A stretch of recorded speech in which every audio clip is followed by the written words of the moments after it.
spurts we've seen in the NBA over decades, especially for me.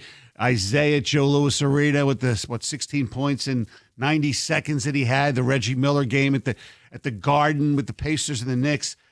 Can't remember seeing a guy get 2 3-pointers within 3 seconds, because he made the first one to cut it to 2. They only made one. They fouled. They made one free throw, and then he hit the other one with 1.2 seconds on a busted play. It's incredible. And I don't know if people know who this guy is. He was on the G League, the Cruise. Yes.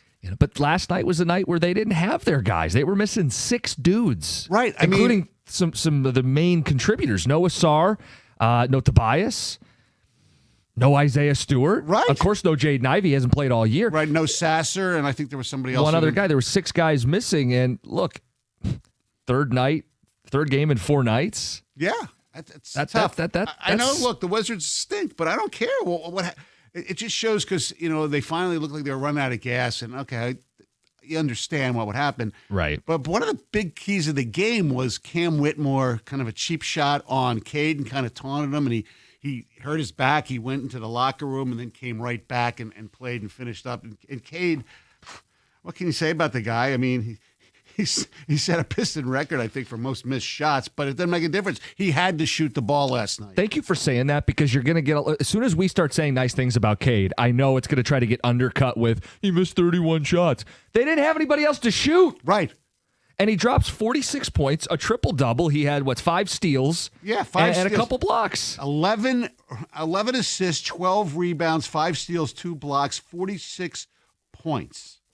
First player in NBA history to do that since they tracked block shots back in 1974. If you look at it this way, he is in company with only one other player, some consider the greatest player of all time. Games with 40 or more points, 10 or more rebounds, 10 or more assists, and 5 or more steals. It's Cade and Michael Jordan, the only two to ever do it. He's not bad, that guy. But he missed 31 shots. Yeah, okay. Okay. They won the game. And you know what? It's a toughness. And yes. It starts with your leader. You get cheap shot. You go away. You could be done. Look, it's a stupid game in November. You're fine. Your first place, you could just, hey, take it easy, go back in the locker room, rest up. Mm-hmm. That's not who Cade is. No. He has embraced the city, the toughness he plays with, the leadership that he shows. In fact, you mentioned Jenkins with the big shot after the game. He was on with Natalie Kerwin on FanDuel Sports, and he talked up Cade Cunningham.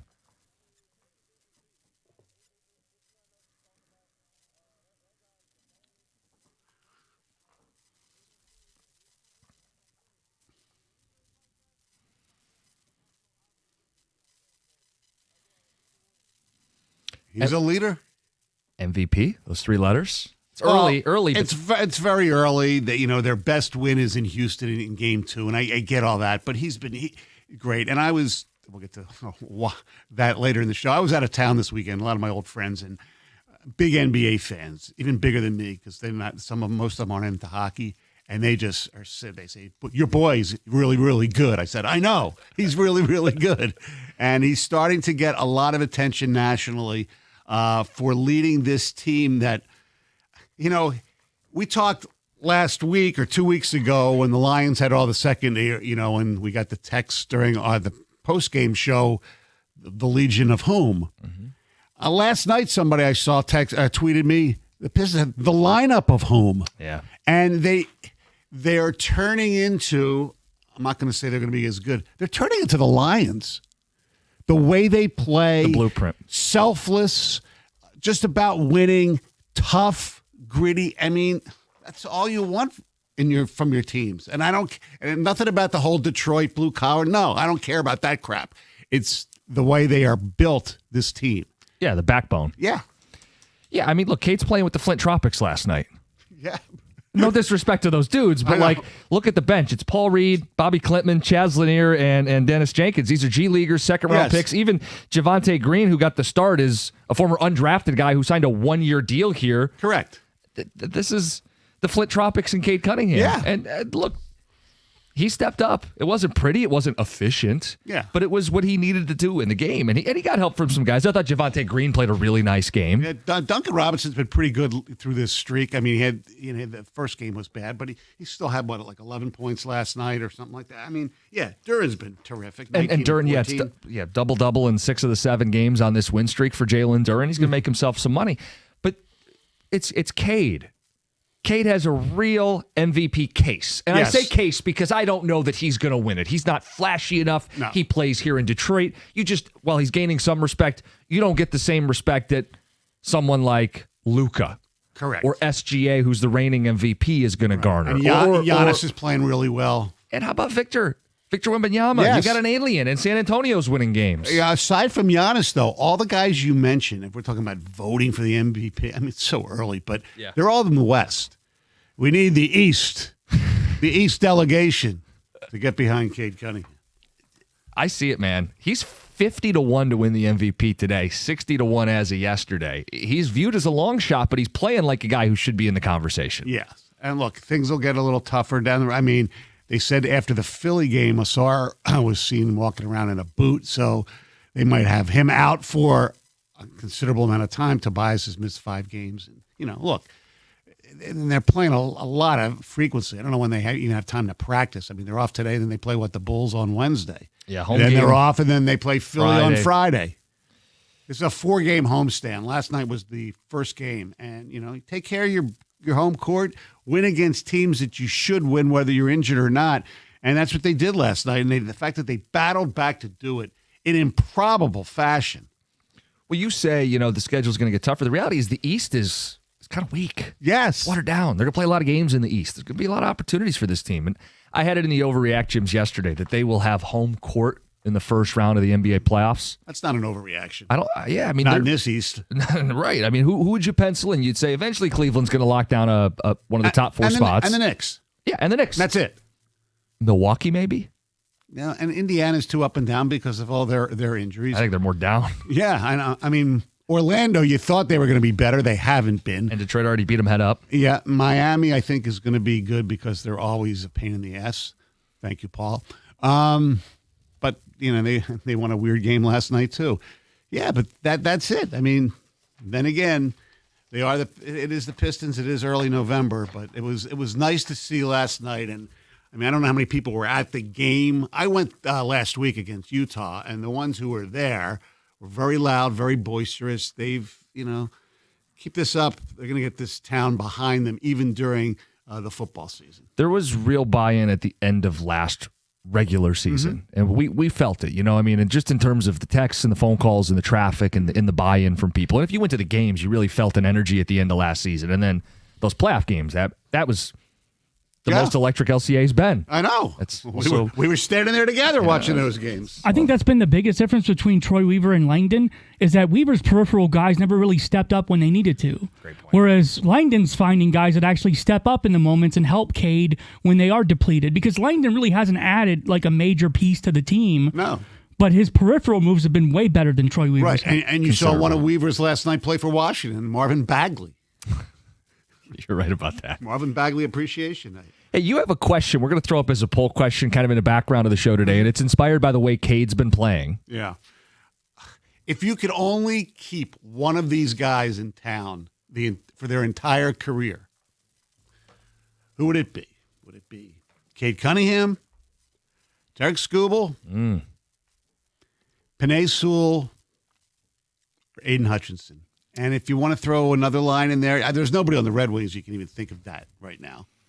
I mean, as good as Sider is and as good as you hope certainly the young players might be, you can't even throw them in there.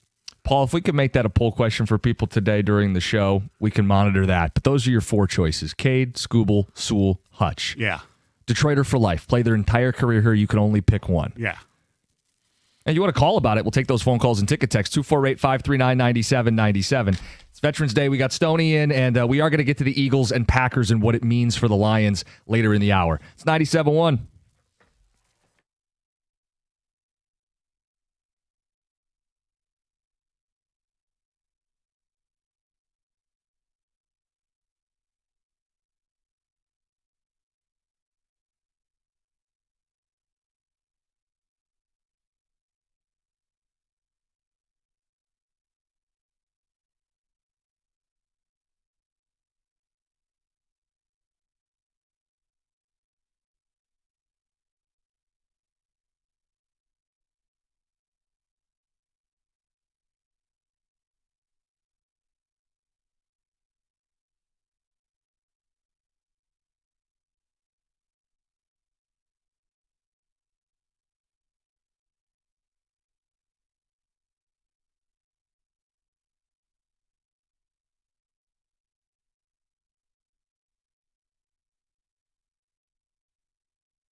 The Red Tag sales event is on at Moran Chevrolet, Michigan's #1 selling Chevy dealer. Been telling you about Moran. Check out the 2026 Equinox LT. It's sporty, efficient, and ready for every weekend. You can lease one starting at $279 a month. That's $999 down for GM employees and immediate family members. Find your ride, MoranExpress.com. Visit Moran Chevrolet. They're on Gratiot, just north of 15 Mile in Clinton Township. Moran Chevrolet, where you always get the best price, period. Chevrolet. Together, let's drive.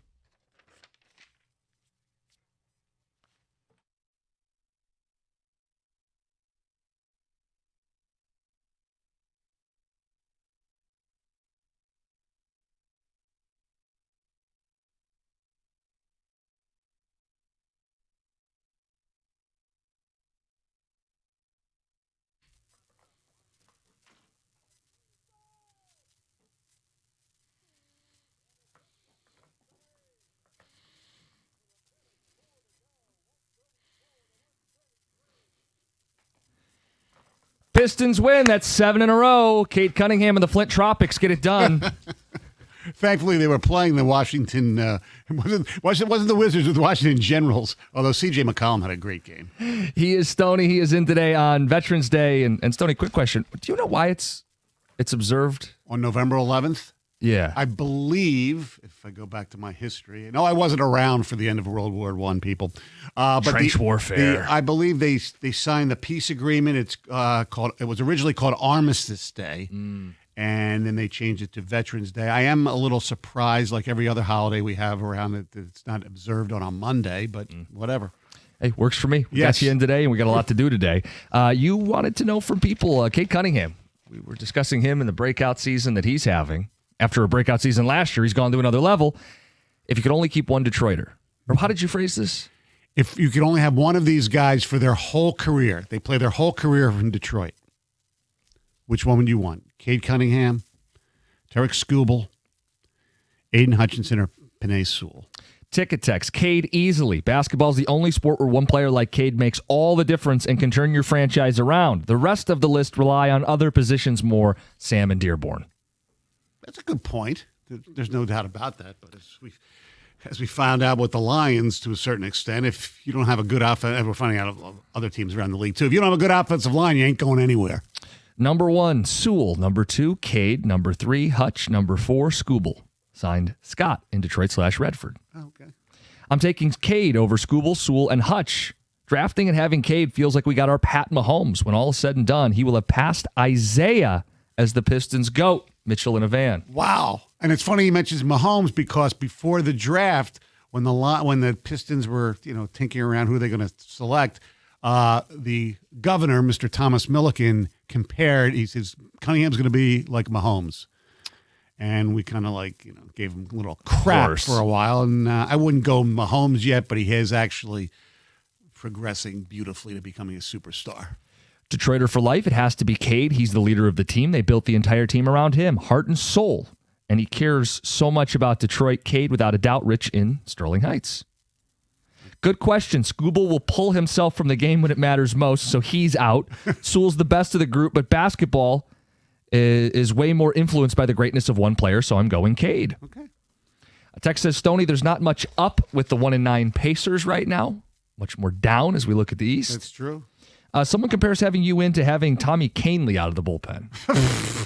Well, I think that's insulting. Oh, yeah. Well, it depends which Tommy Canley you get. First half Tommy First Canley. half Tommy Canley, I'll take that as a compliment. Stoney's changeup still got it, baby. Yeah. Second half Tommy Canley, not so much.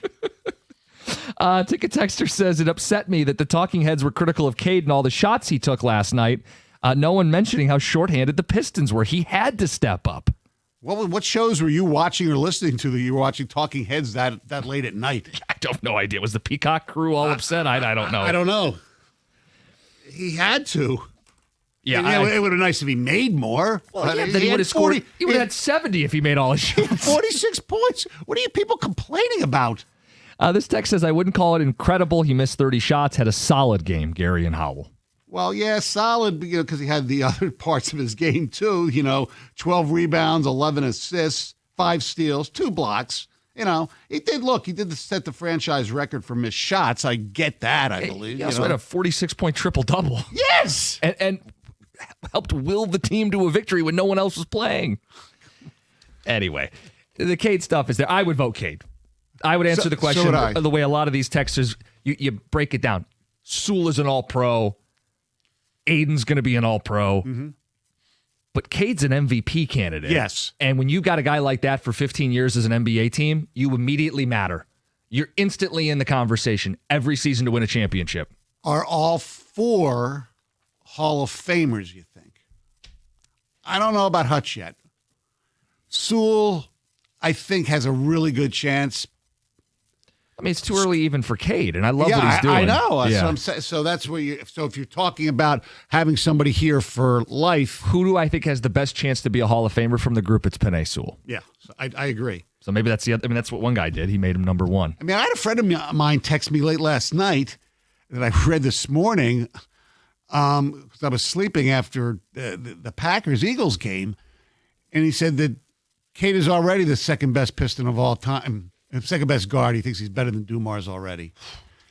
I said, it's a little early for that, but I see the possibilities of it. It's a different era because Joe played really good defense, but Cade's having to do a lot by himself where Joe had Isaiah. Let's let Cade have a couple playoff runs. Yes. You know, I mean. Be a finals MVP like Joe was. Yeah, Joe Dumars was a finals MVP. Right. And I'd even go as far as to say this.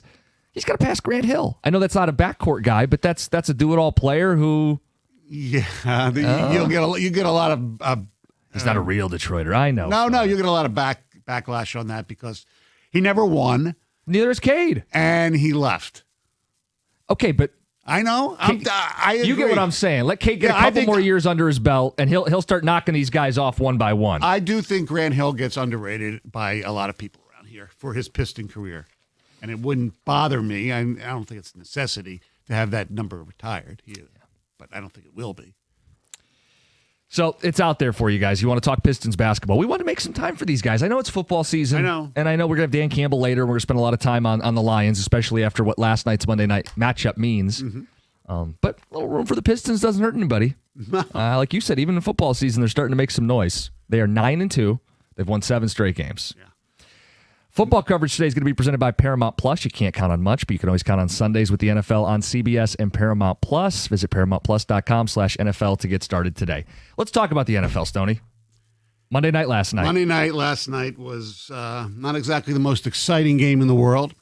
You had some ridiculous coaching decisions by Nick Sirianni and the Philadelphia Eagles in particular, and also the Packers. When they went for I don't know what the hell. So they had the doing. 4th down in enemy territory at the 40. They went for it, and then the very next drive got to the same spot and punted. Yeah, the inconsistency from LaFleur. How about calling 4th and 1 shotgun run with the game on the line? Yeah, I mean, the Packers tried to lose that game 6 ways to Sunday. I know, and the Eagles did the same thing because the Eagles had a 10-0 lead. Then they went and played, as my friend said, you keep playing prevent defense, it prevents you from winning. They were playing really soft, let Green Bay get down to the field. You know, it was 10-7.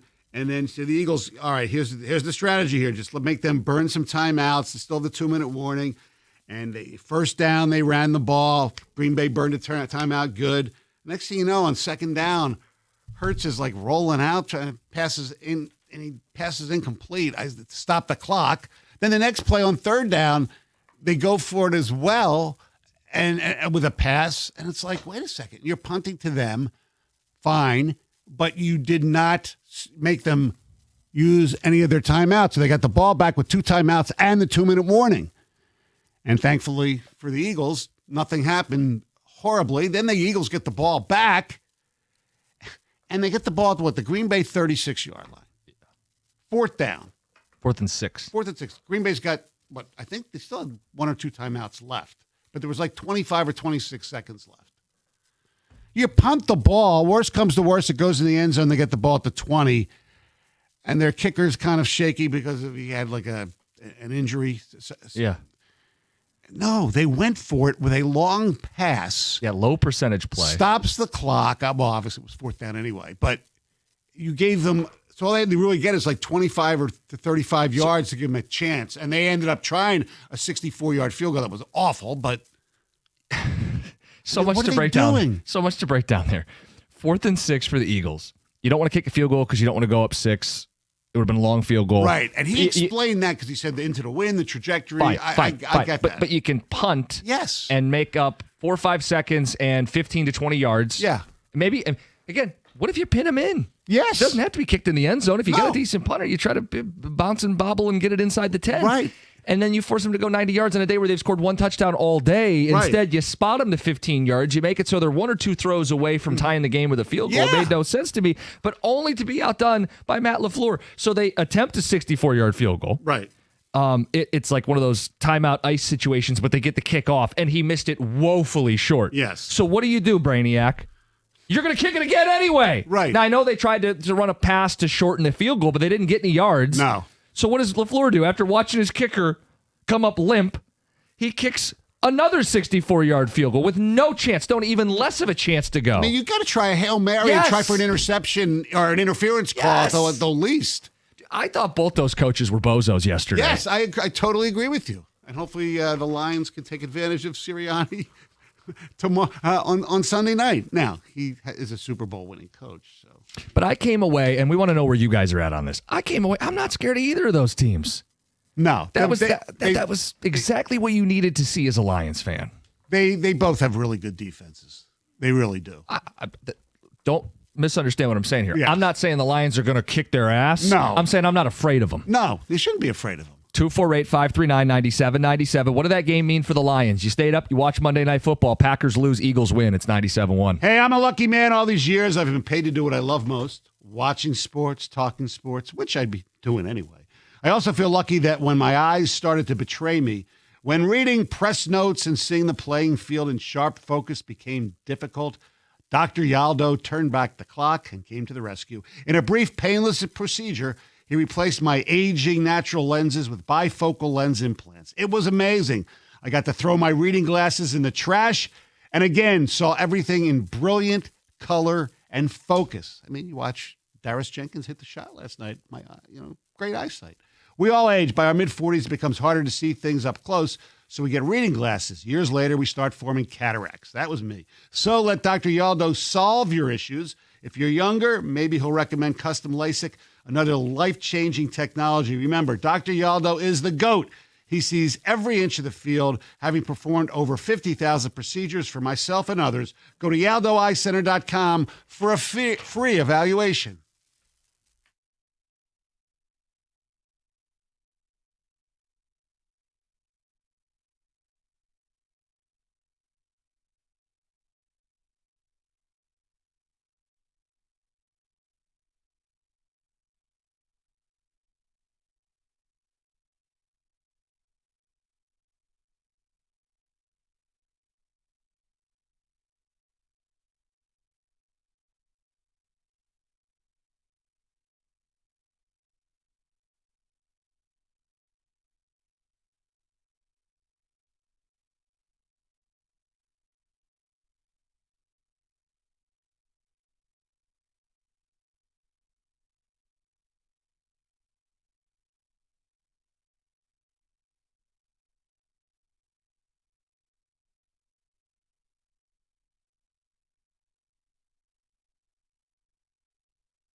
On your way to victory.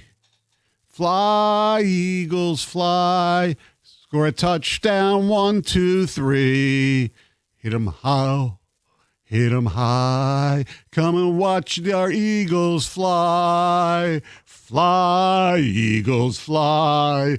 On the way to victory.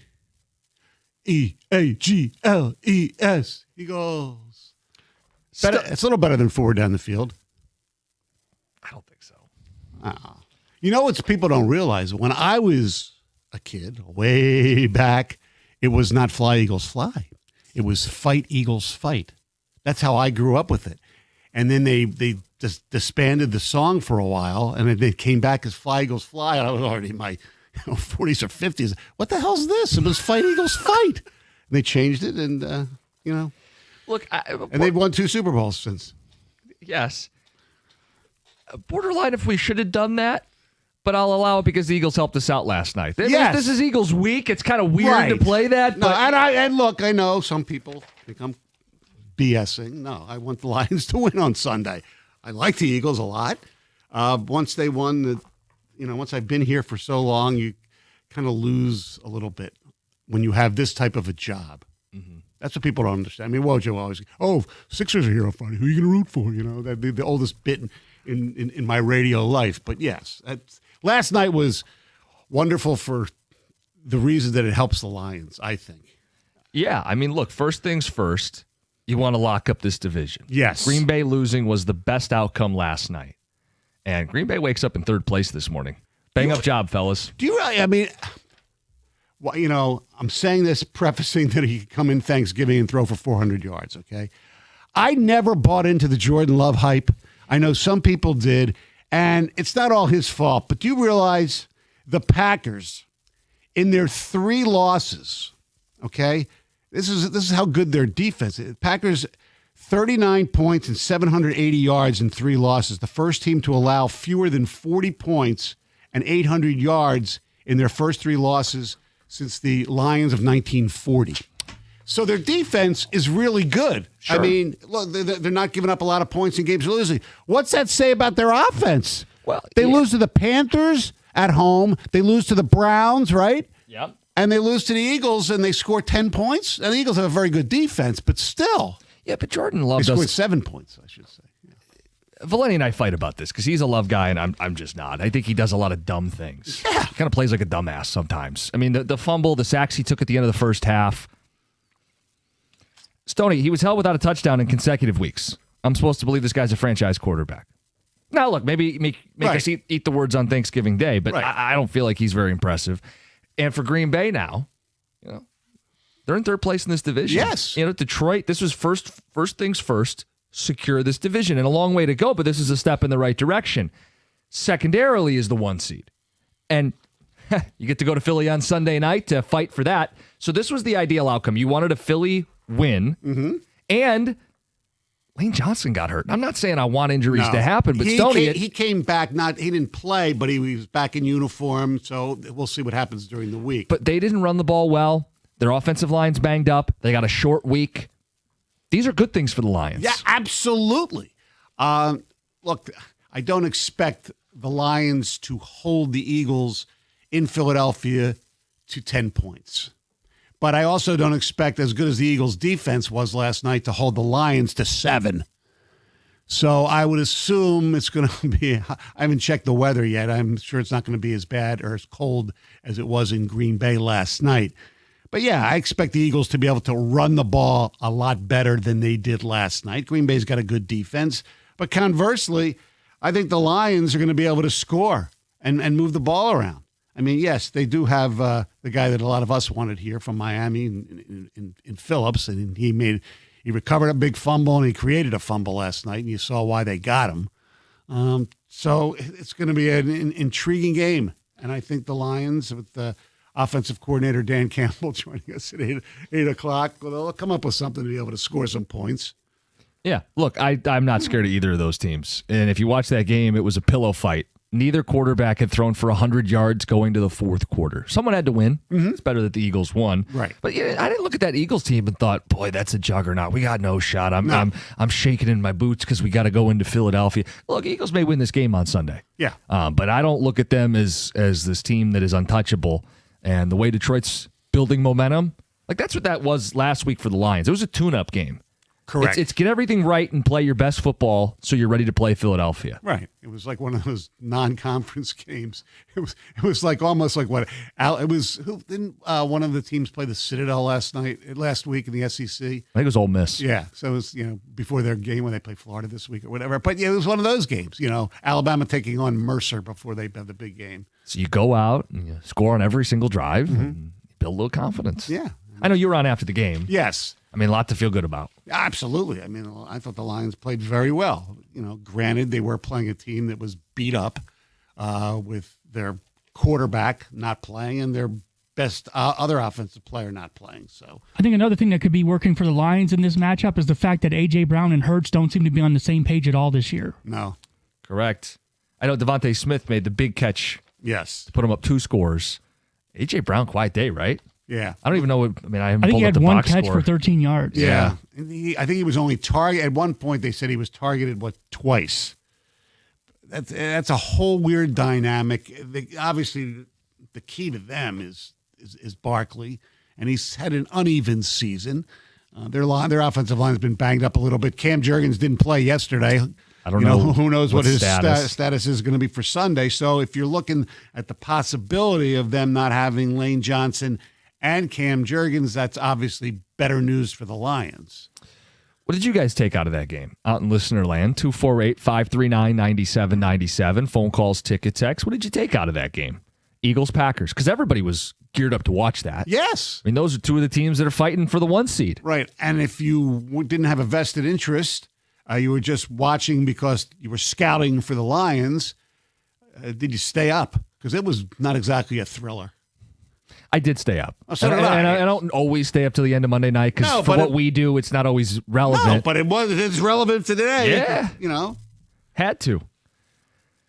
And I just, again, the buffoonery of both coaches was unbelievable. Someone had to win, but both played to lose. Now, I know one guy on the field next week in Philadelphia, he has coached his team to a Super Bowl appearance on a loss and a Super Bowl win. Okay? I get that. Sirianni, yeah. However, I'm giving the coaching advantage to the Detroit Lions in that game on Sunday.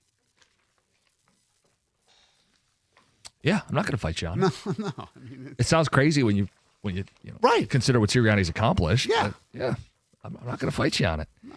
248-539-9797. 7 o'clock, we're going to get into Stoney's adventure from Sunday because you had quite the adventure. Yes. Many people listening have had their flights impacted with the shutdown and the reduced personnel at the airport. You went through it. You have some stories, and I'm sure other people will want to share theirs. We're going to get into that at 7:02. We've got some audio from a Power 4 football coach audio that you're going to hate. We're going to play this, and it's going to make your skin crawl, and it's probably going to make you hate the direction that college football has gone. But we will get to that before the hour ends. 248-539-9797. Lions phone calls reacting to that Monday night game. Ticket text as well. It's coming up. It's 97.1.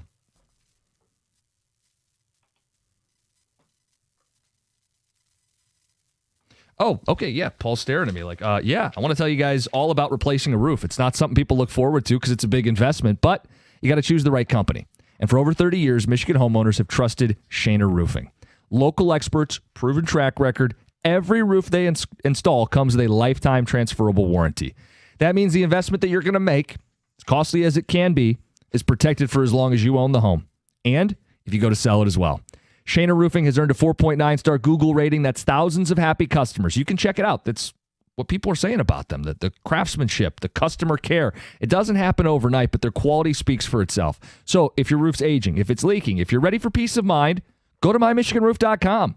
That's mymichiganroof.com, powered by Shaner Roofing, Michigan's trusted roofing experts.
We got Stoney hanging out on Veterans Day.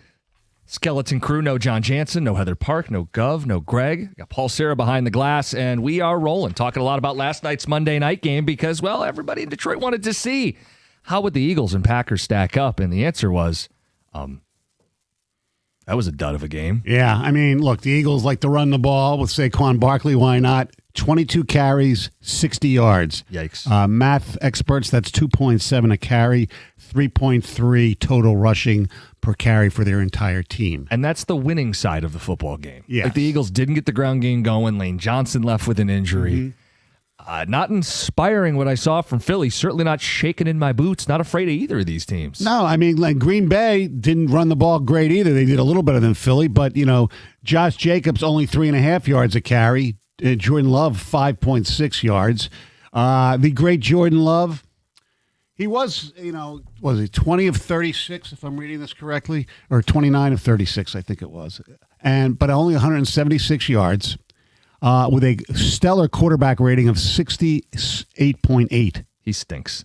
0 touchdowns back-to-back weeks. He threw for... I'm not going to say he stinks. I just don't think. I think Jordan Love is way overrated by a lot of people. That said, he could come in here on Thanksgiving and throw for 4 touchdowns. And he has before, so I'm not telling you he can't, but that is not who he is most games. I know.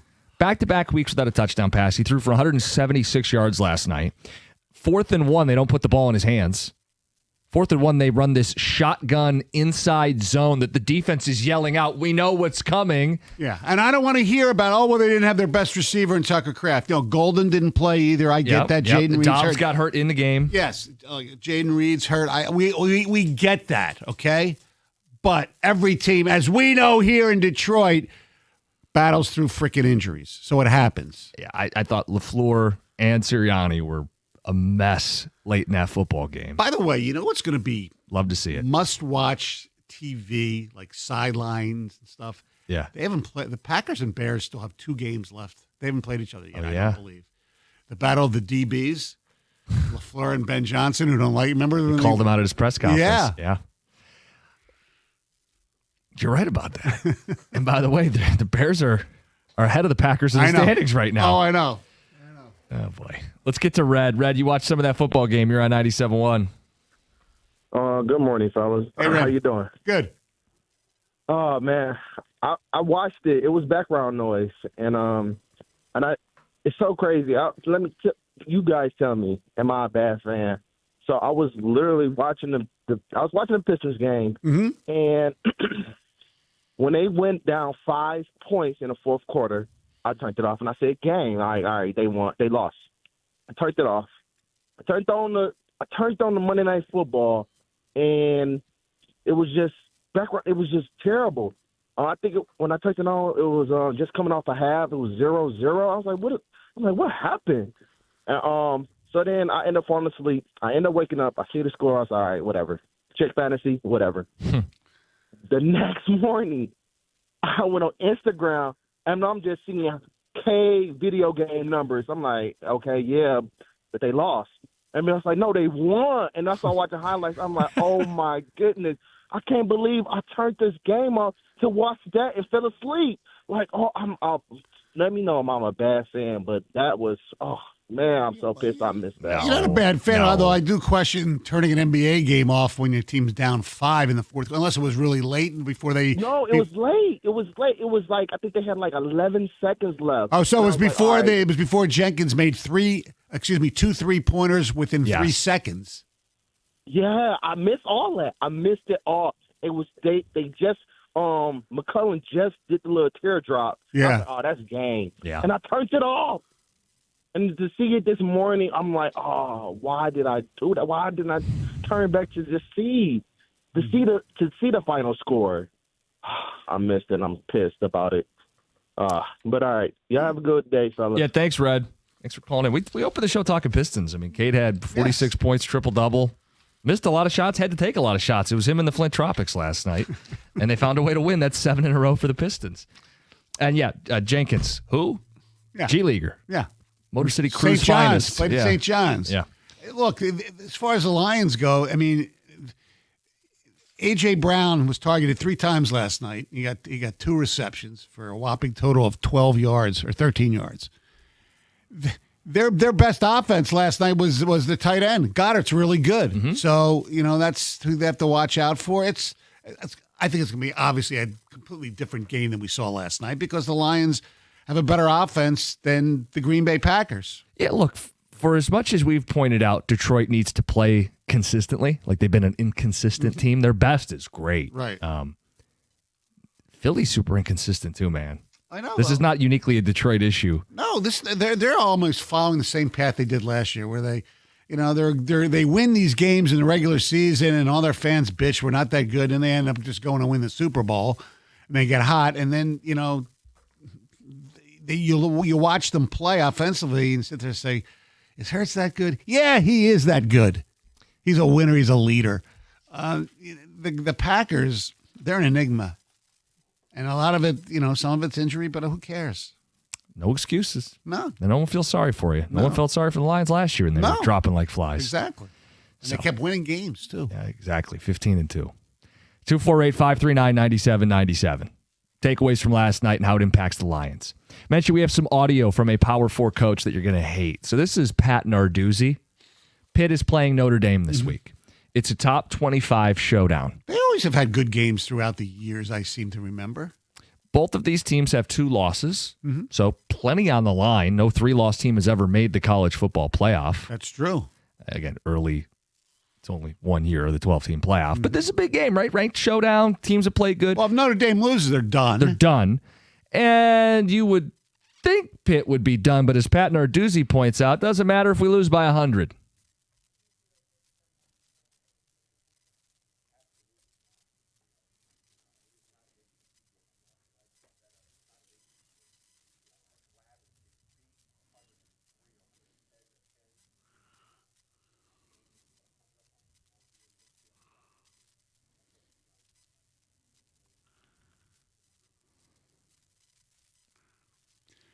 Yeah, he's right. But can't wait to hear his pregame speech to the guys. But not for the playoff, because if they lose, unless he still thinks they'll they win the ACC and get the automatic bid. That's his point, but it's also not absolute. So this seems ridiculous to suggest, but there could be a world where the ACC champ is left out. You would take a one-loss JMU and an American Conference champion if the ACC is that grotesque. It seems unlikely. Right, because the brand will still, even though it's not great, the brand of, whether it's Pitt or Miami, it will still be much better than the other. But you're right. But Stoney, beyond that, this should make your skin crawl if you care about sports and competition. I know. I got the coach of a top 25 game going, I don't care if we lose by 100 points. Quit. Yeah. Your pregame speech to the guys are, we want to kick their ass. We want to win. Well, it might not. It doesn't hurt to win. No. And his point is what? It doesn't help us because it doesn't give us an ACC win. It doesn't put us closer to an ACC championship. Should he tank? Should he not play his starters? This is going to make people who hate college football irate. Yes. This is what I don't like about the system. Right. Got a coach openly saying, I don't care if we lose. I know. In a few hours, we'll hear the same soundbite, and somebody will say, "It's your fault, Rico. It's your sport." It's his guy, Narduzzi, former Spartan. That's right. The Nardog. Spartans will. That audio should bother everybody. Yeah. Even if he has a slight point, it should bother you. Is there any way he is saying that with agreeing with you and me about how absurd it is, that's the only reason he's saying it? To kind of be the sarcastic, yeah. Sure. I Pitt Notre Dame, and it really doesn't mean anything. That's the problem. It's fine. You want to do it as put the black light on the sport and see all the grossness. Yes. Okay.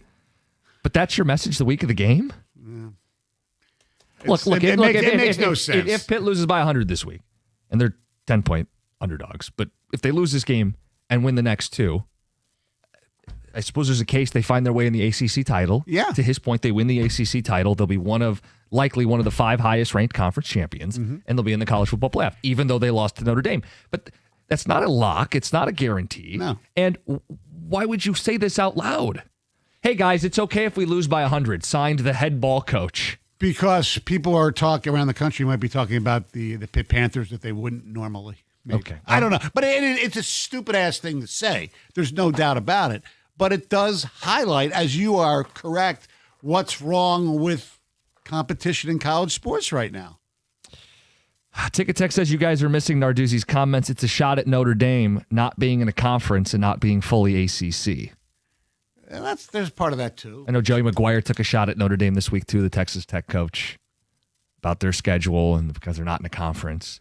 Okay, let's look at Notre Dame's schedule. You know it better than I do. They have a pretty damn good schedule. And I look, as I'm sure, what's his name, Bob from Troy or whatever, the big Notre Dame fan. I'm not a Notre Dame fan, as you know. But they have a pretty tough schedule. What, they played Texas A&M on the road, I'm not mistaken? That was at Notre Dame. That was at home, okay. They went to Miami. Yeah, I mean, they play a decent schedule. And they played USC, and now they'll play currently ranked Pitt on the road. Yeah. Yeah. I mean, it also balances out, though. Like, every conference schedule has easy games. Right, and they like so they played some bottom feeders. Arkansas's at the bottom of the ACC, or the SEC. Purdue's at the bottom of the Big Ten. Boston College at the bottom of the ACC. They played some bottom feeders too. But Arkansas was scheduled. I mean, they're an SEC team. Yeah. You didn't think they were going to be that bad. I don't blame Notre Dame at all in this. All I right. can't believe I'm sticking up for them leprechauns. Coming up next, Stoney's issues over the weekend that caused him to have to drive in from the East Coast. We'll get to that and how everybody's been impacted by these flights. It's 97.1.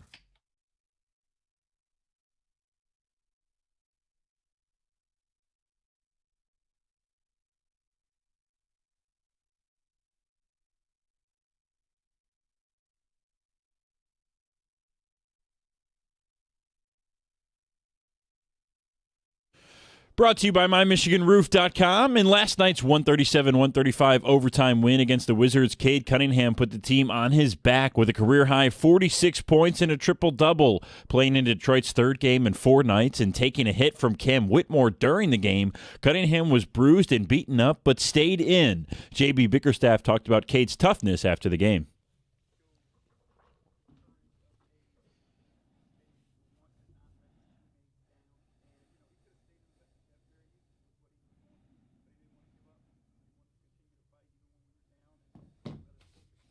Cade has now had at least 20 points and 10 assists in 4 straight games. Detroit could tie the longest win streak in the league this year with a win tomorrow. Tip-off is at home against the Chicago Bulls right here on 97.1. Coming up just after 8 o'clock, Dan Campbell will speak with the morning show here on The Ticket. Yesterday, he told reporters he will continue to call plays this week after taking over the duties from John Morton against the Commanders.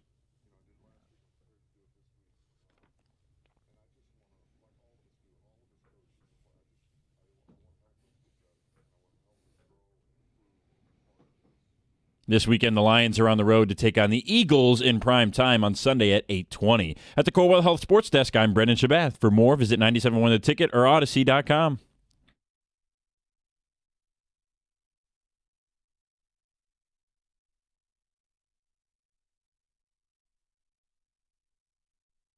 Yeah, talking to the Lions' new play caller, head coach Dan Campbell, 8 o'clock.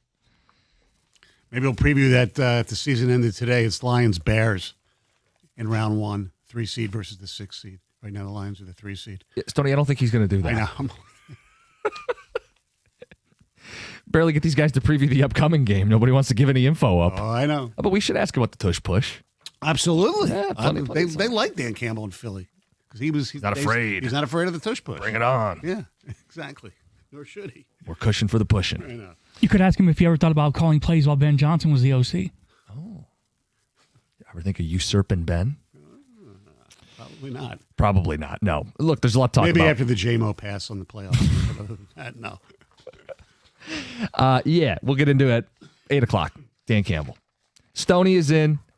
We got a lot to talk about, including what happened with you over the weekend. Yes. I was in New Jersey near Asbury Park, and no, it had nothing to do with Bruce. I was there for a wedding of my college roommate, who has called this show before, my friend Rich, who I accidentally took his shoes. I was with him when I drove around Indianapolis in a circle. You've heard all the stories. His daughter, Sammy, was getting married to her husband, Jared. So we were in New York for the wedding, the New Jersey area. We flew into Newark Friday, and we knew that, all this crap going around, that there could be some difficulties. But flying in Newark on Friday, no problem whatsoever. The Metro Airport people were great. I thanked all the TSA people for working, and I'll get to that in a second.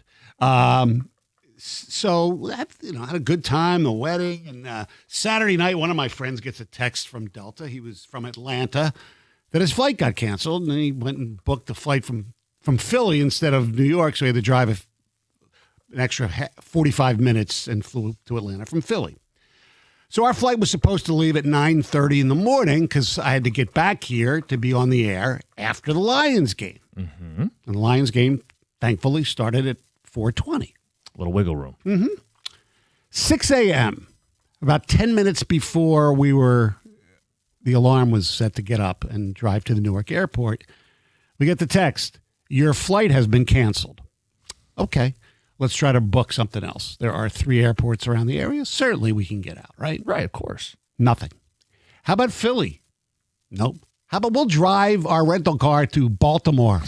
We'll take the BWI. We'd still get there. I could go to the game, for crying out loud, to go to Washington. What about Reagan Airport? How about that? Nope. Nothing till Monday. What should I do?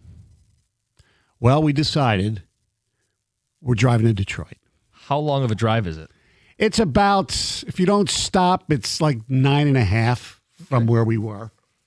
Now, the problem was, because I had a rental car, so I called the company and said, listen, we have this problem because of my flight being canceled. We're just going to drop the rental car off instead of the Newark airport at the Detroit airport because our car's at, Metro. Well, there's a little problem with that. If you want, you can do that, but it's an extra like $850. Sorry, what? Yes, $850. 850. I said, I really don't want to do that, but I have to get back. They said, well, we can offer you this solution. And mind you, we're starting to drive back at this point, like a few minutes into the drive.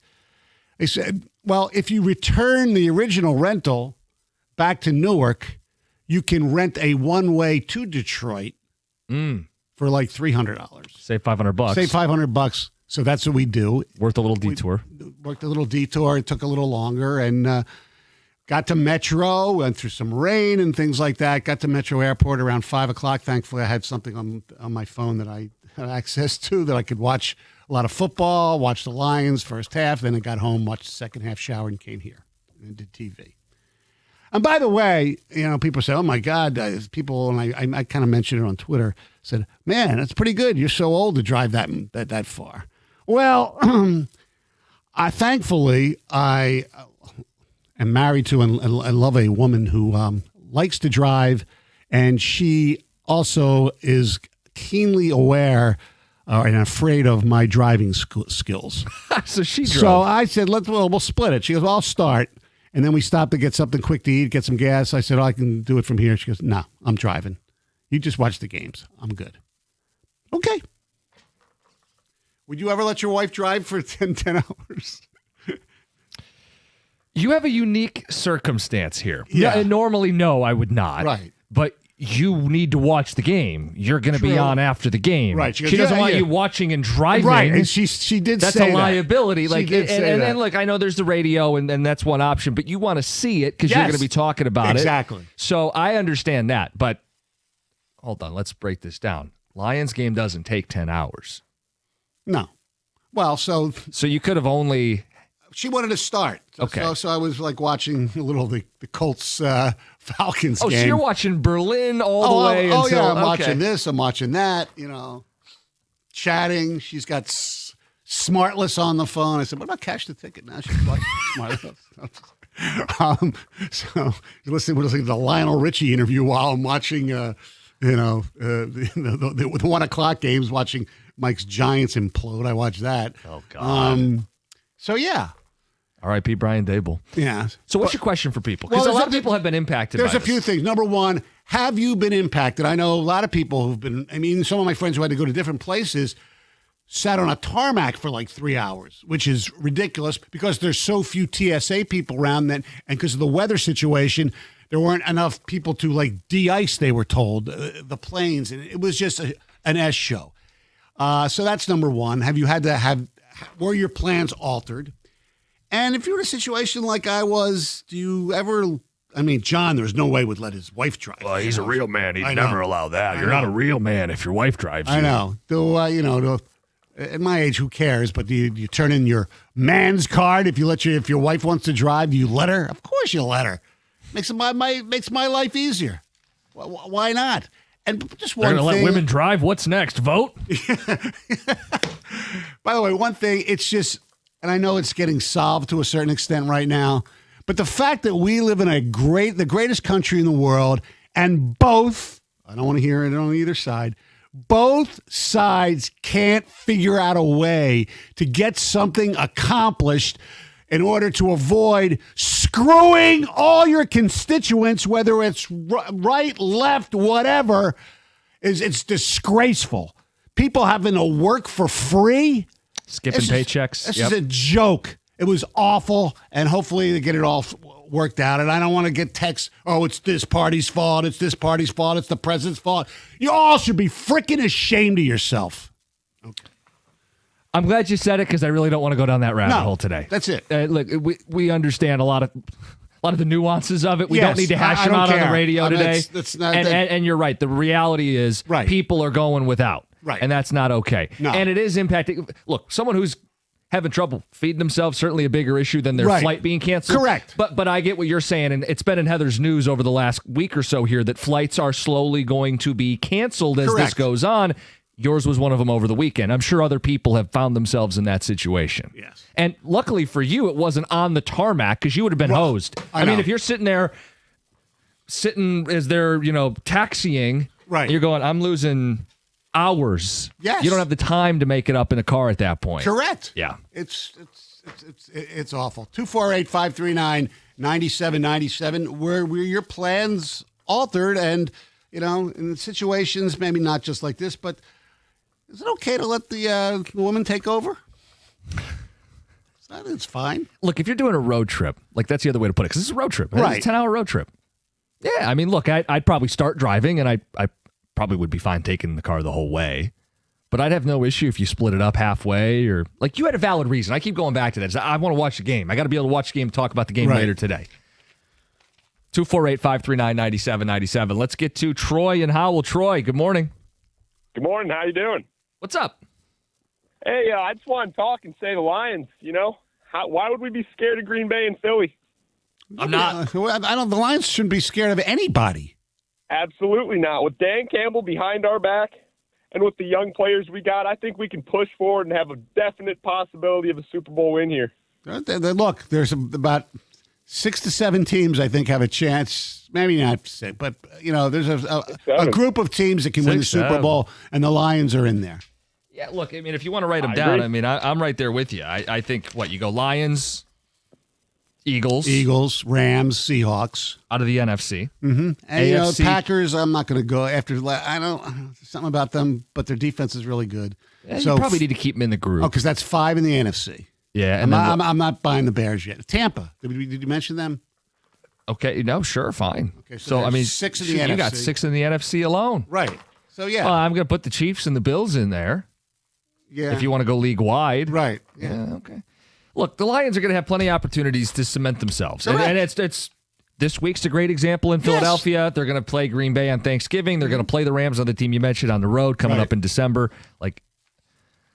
But to his point, I'm not afraid of any of these teams. No, you shouldn't be. You got as good a shot as anybody to win the Super Bowl. And this, the NPL, the National Parity League? Yeah.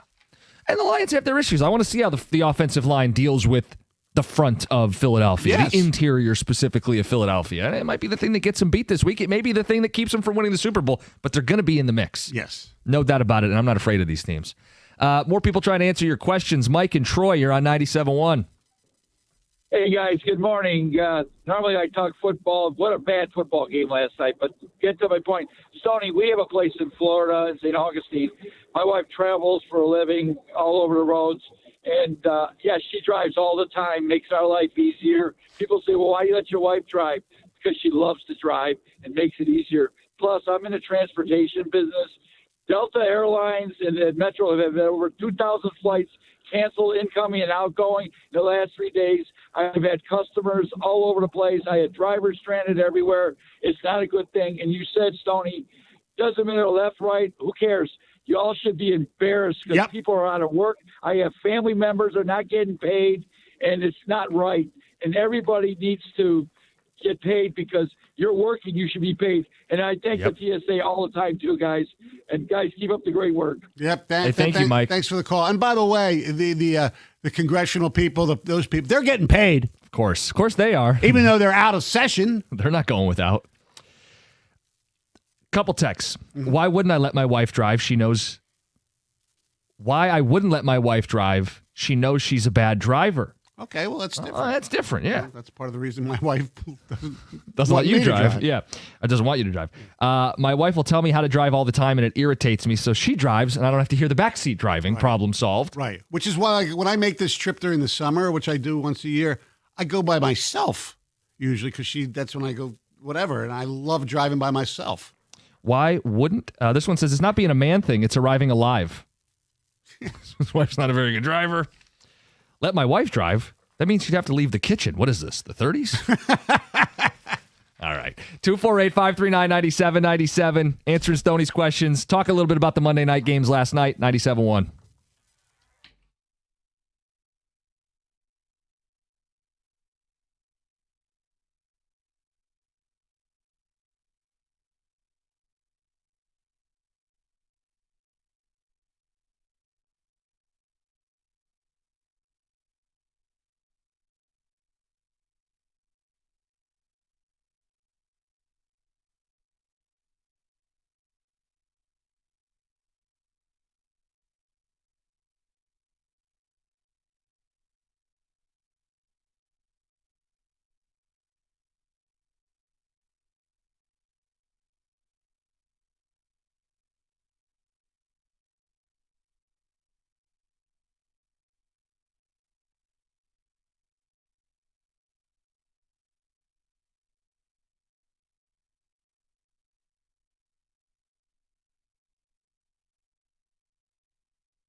A lot in the mix today with Stoney in the studio. He brought up his weekend festivities.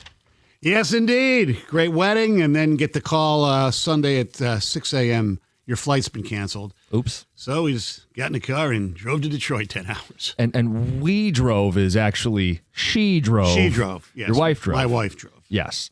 And you had questions about that and if people have had their flights canceled and how they've handled it. Yes, indeed. And also, of course, talking about the Lions-Packers, Lions-Eagles game coming up and the Packers-Eagles game last night. Yeah, I said I'm not scared of these teams. I watched that pathetic display of both of them. I mean, they were shut out in the first half. Both quarterbacks held under 100 yards passing until the fourth quarter started. Both coaches trying to out-bozo one another at the end. Oh, my God. And we got the ideal result. The Packers lose.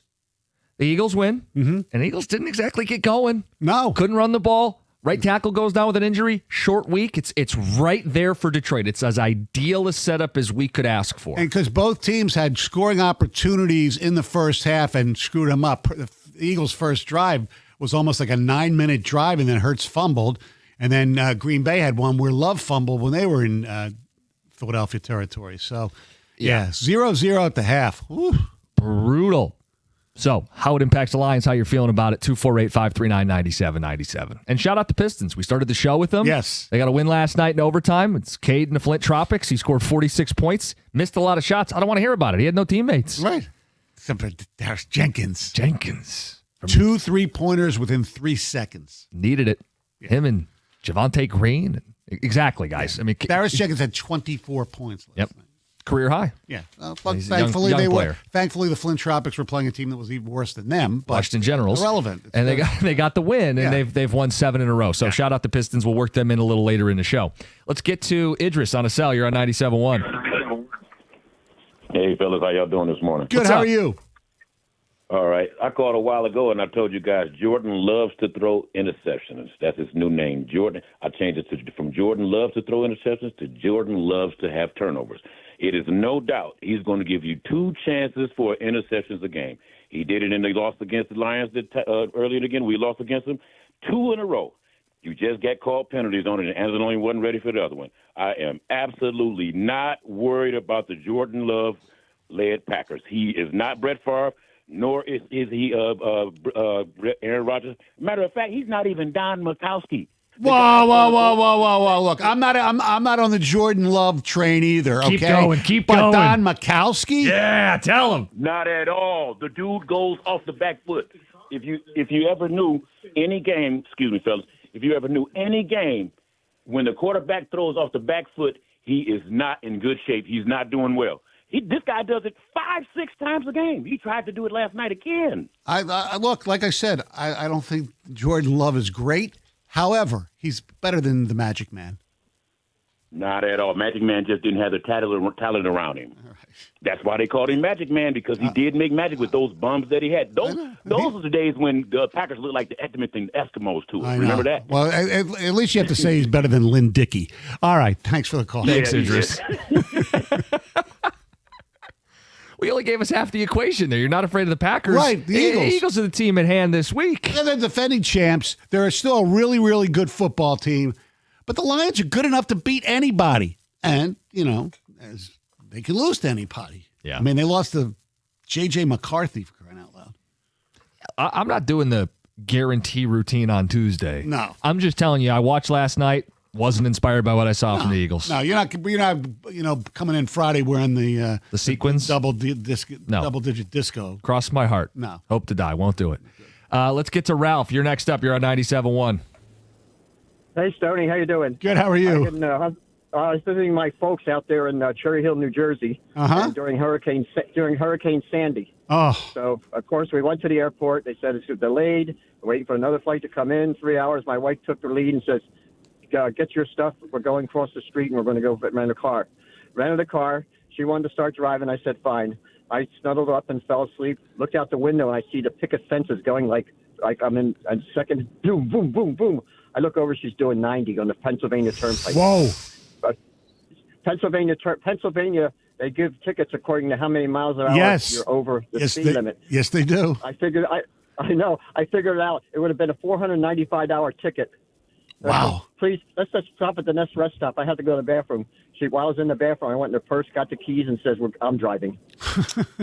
Wow, usually it's not the woman who drives too fast that's a problem. Well, she's got a lead foot, so she's from Poland. They must drive like crazy in Poland. That's what they do. Thanks, Ralph. Appreciate it, Ralph. 248-539-9797. Some of the feedback on the text. I drive 1,000+ miles a week for work, so it's nice when my wife wants to drive. And she has a nice little classic car, so it's great being a passenger, especially having a couple beers at car shows. Oh, yeah. Well, yeah, I mean, look, I go to these Red Wing games, and if I've had a couple and I want to have a couple more, I look to her and go, hey, you cool to drive tonight? And it's not, I mean, I would say I drive home from 9 out of every 10 games, but yeah, and it's there's nice. There's that one where Costa has the hat trick of bourbon. That's right, baby. And yeah, that's the thing, man. There's no shame in that game. No. Your partner. Exactly. You help each other out. Yes. You had a game to watch. Damn right I did. And she doesn't feel comfortable with you driving. Yeah, well, that's a whole other issue.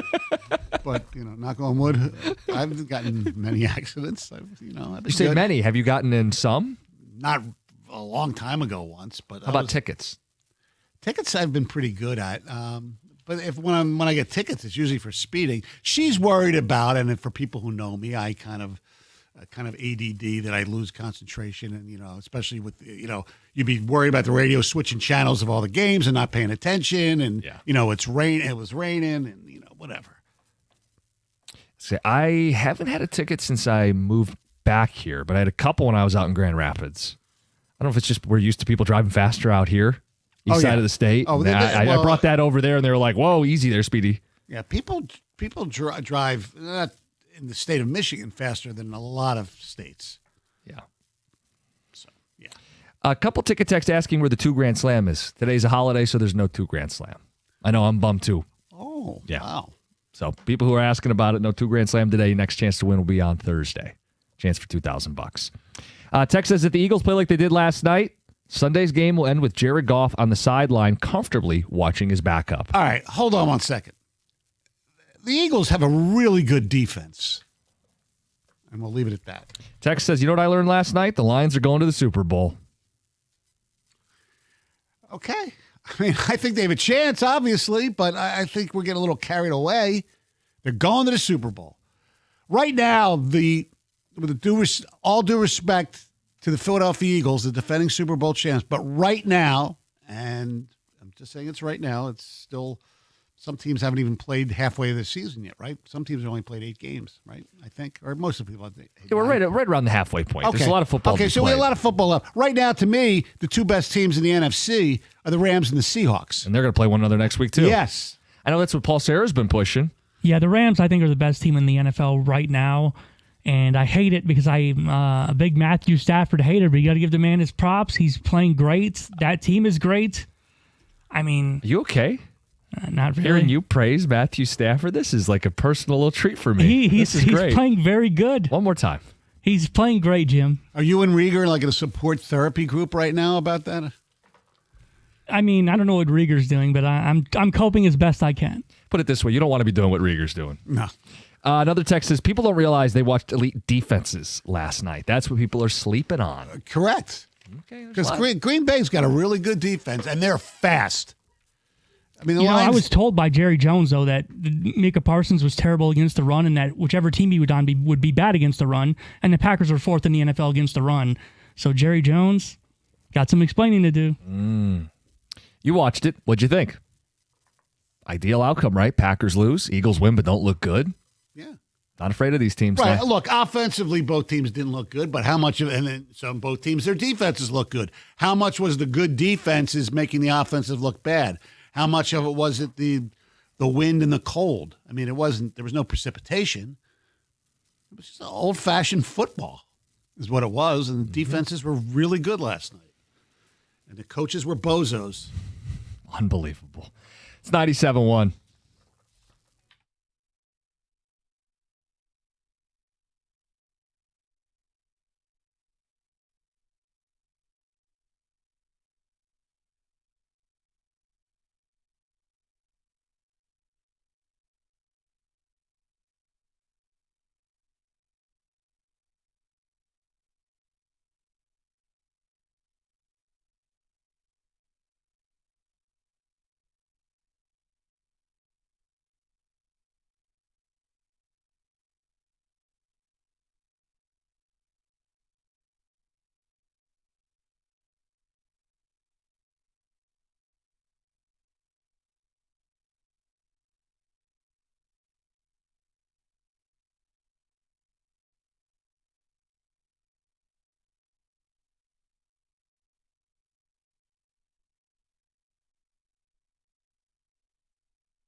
Dan Campbell joins us at 8 o'clock this morning.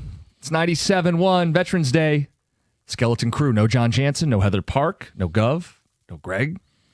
Stoney in. The veteran. The radio veteran. That's right. And we thank everybody out there who have served our country, and we appreciate your service. Thank you for your service and appreciate all that you've done. Yes. Stoney, you have a poll question up. You put it on your Twitter right. for people who want to vote in this. But the question you're asking is? If you could have just one of these play their entire careers in Detroit, who are you choosing? Tariq Skubal, Aiden Hutchinson, Penei Sewell, or Cade Cunningham? And this is inspired. At Stoney 16, but Jim will put it up on Jim's. I already retweeted it. If you go to my feed, you'll find it too. Okay. This is inspired by the way Cade's playing. Yes. And that's who I voted for. You can call it short-sighted, prisoner of the moment, but guys, what he did last year, he's taken his game to another level. And just one player means more in basketball than it does in any of these other sports. Yeah, absolutely. And that's part of it. I mean, we're talking about a guy who's making a legit case for MVP. I'm not telling you he's going to win it. I know the politics involved. I know like the Pistons have to win like 65 games, and even then, he doesn't play a brand of basketball that's sexy. No. He doesn't play in a sexy market like LA or New York. He's not 7'10" like Wembanyama. But he's going to make a case for MVP. Like, he played last night with the Flint Tropics. He had a 46-point triple-double. Look, he missed a lot of shots. I don't want to hear about it. He had to take a lot of shots, and he put the team on his back. He got shaken up in the fourth quarter on kind of a cheap foul. Had to go back into the tunnel. Cheap shot. He came back. He's tough. Starts with your leader. He's tough. He got one of the 5 or 6 best players in basketball. Yeah, I want him here for an entire career. This is his 5th season, and you have to realize he's still just 24 years old. He turned it in less than a month ago, or about a month ago, at the end of September. And it's Tony, he's everything they could have hoped for the night they drafted him. Oh, yeah. All you're given is a shot. The number 1 pick is far from a guarantee. Yeah, we mentioned this guy earlier, moments ago, Mr. Jeff I Love Jalen Green Rieger. How's that working out? Yeah, man. Cade's a real deal. He's one of them. One of them ones. Yes, he is. With guys that can be the number 1 player on a team that wins a championship. Look, there's a lot of work that needs to be done. Find a Robin, get to the next level, but he's going to be the catalyst. And he has been for a team that's won 7 straight games. Yeah. So the Pistons are there if you want to react to how they're playing, but also Stoney's poll question. Like, if it wasn't Cade, I think I'd go Penei. And that's the way the voting looks early. Early returns are in. About 3 precincts have filled their ballot. Go to our street reporters as the show goes on. And all 4 have gotten votes. So, okay. Even Skubal. People are soured on him. I know. It's going to be very interesting. Have you been reading the latest on him, by the way? Passan says... Yeah. Passan says they should... And I agree with him. I think they should just ride it out. It seems like that's they don't think they're going to be able to get a Juan Soto deal, this type of thing. That's kind of my read of what's going to happen. Whether it's the right move or not, I don't know what offers they're getting. If they're even listening, they should be listening. Right. My bet is they will feel like they need to go into next season with him. Yeah. And that risks losing him. Unless they get some great offer. But at the winter meetings that are the GM meetings start this week in Vegas, and then the winter meetings in December. Stoney, if you're going to keep him, can I get this level of buy-in? If you're going to keep him, you have to stop denying that there's a window. Yes, you have to go. If you're going to keep him, say, all right, we're in it. We got to get some other players around him. Plural. That's what we have. Plural. Yeah, I said players. Yeah, players. I'm just emphasizing it. Yeah. I think bats, plural. And, my affinity for a certain third baseman, but more than just him. More than just him. I know that would be the centerpiece and maybe the most impactful move, but more than just him. Anyway, you got your 4 names. You can vote. You can also call in and ticket text 248-539-9797. Right. And if you had your plans altered, travel plans like mine was on Sunday, how did you deal with it? Because I know people that are still aren't back yet. Yeah, I mean, look, when this started coming up in the news with Heather, I immediately thought of Thanksgiving, holiday plans. Yes, I know. Travel. I have my daughter flying in. I mean, and clearly it's impacting people well before Thanksgiving. It impacted you this weekend. So, how quickly did you make the decision that you were gonna drive back? Real quick, because like within an hour. Oh, yeah, but about 15, 20 minutes. I realized once we couldn't get out till Monday.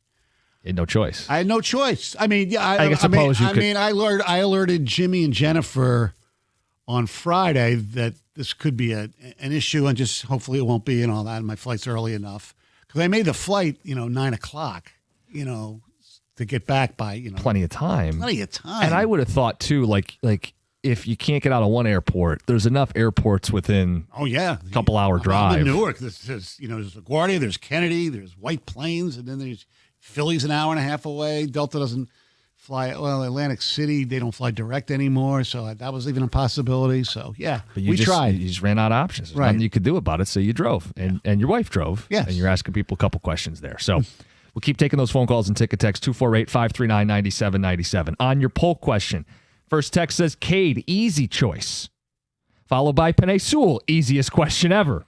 Baseball is ruled out because the sport is the least important and boring. Basketball not as important as football to this state. It has to be Penei Sewell. Oh, that's interesting. I think it's Cade because it's either Cade or Sewell. I mean, no disrespect to Scooble because we don't think he's going to be here, as we discussed, much longer anyway. Or even Hutch, who will he's got a chance to, do that as well. All three of them have really good chances besides Scooble of doing this. Yeah, of spending 10 to 15 years here? Yes. Yeah, absolutely. So, and if Hutch keeps having really good, if not great seasons, he'll be obviously an impact player you want to keep here forever. But Sewell is one of a kind. At Texas, well, maybe not one of a kind, but he's a guy you build around. Yeah, I mean, look, there are very few players in the history of the NFL that I've seen play tackle the way Penei Sewell plays. Mm-hmm. And I know you've watched more than me, Stoney, but it's a small list of guys. Yeah. Texas, it's Penei Sewell. Hands down. Scooble's too expensive. Hutch will be a $200 million mistake. Look at his stats from Sunday. And don't start the he was double team crap. I watched. He wasn't involved. Mike and Clarkston. All right. If we're going to play that game, stats sometimes don't tell the whole story. I thought Aiden Hutchinson was good. He wasn't great. He's right. He didn't finish, but he had a lot of pressures in that game. It's not all about, yes, you want to see guys get home and do it, okay? But as long as you pressure and the quarterback and get them in distress, he's doing his job. Most pressures in the sport. And again, sacks are better than pressures. Yes. But pressures move guys off their spot. Right. They buy time for they hurry up the quarterback. They shrink time and they make it so your defensive backs can jump around. He's not Myles Garrett. And if anybody thinks he is, they're foolish. No, but let's also keep it honest with people. Micah Parsons didn't have a sack last night. He hasn't had a sack in 2 of the last 3 games. Right. And that's not me dumping on Micah Parsons, but we do this thing where we are going to beat up Hutch, but then, okay, fine, Micah Parsons is an overpaid bum. They'll never send that ticket text in. No. Keep it consistent. Yeah. Both these guys are game wreckers. I'm not dumping on either of them. No, not at all. Also, Laramie Tunsil, really good left tackle. Yeah. Exactly. Really good at pass protecting. That's his strength. He's not great of a run blocker, but he's a great pass protector. And Hutch went up against him a lot, and he won some, he lost some. Exactly. He just didn't get sacks. I mean, that's all you want your guys to make life hard for the other quarterback. Text says, Stoney, this question's unfair. It's like asking a parent who their favorite kid is. I love them all, but in different ways. Okay. That's why that's why the teachers give you tough questions. Make you think. Exactly. All right, guys. 248-539-9797. We're going to get more of your feedback on all of the stuff we've got in the mix today. It's 97.1. Lions fans, listen up. You know how expensive tickets are. I'm sure you pulled up one of these ticket apps and thought, hey, it'd be fun to go to a game, and you were met with sticker shock. Well, it doesn't have to be difficult. Not with 1800 Tequila, the world's most awarded tequila, a proud partner of the Detroit Lions. 1800 Tequila is giving away Lions tickets to a future game. Go to 971theticket.com for details. Click on that ticket events page for details and come out. Enjoy tequila and win a chance to win tickets to a future Lions game. How expensive they are, you can't miss your chance at this. Don't forget, make 1800 Tequila part of your game day lineup all season long. Victory never tasted so good. 1800 Tequila, proud partner of the Detroit Lions. Please drink responsibly.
About 10 minutes, we'll be joined by Lions head coach Dan Campbell.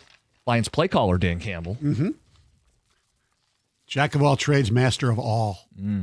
Got people feeling real good about the team suddenly. Yes. It's amazing what winning will do. And winning that way, scoring on every drive, yeah.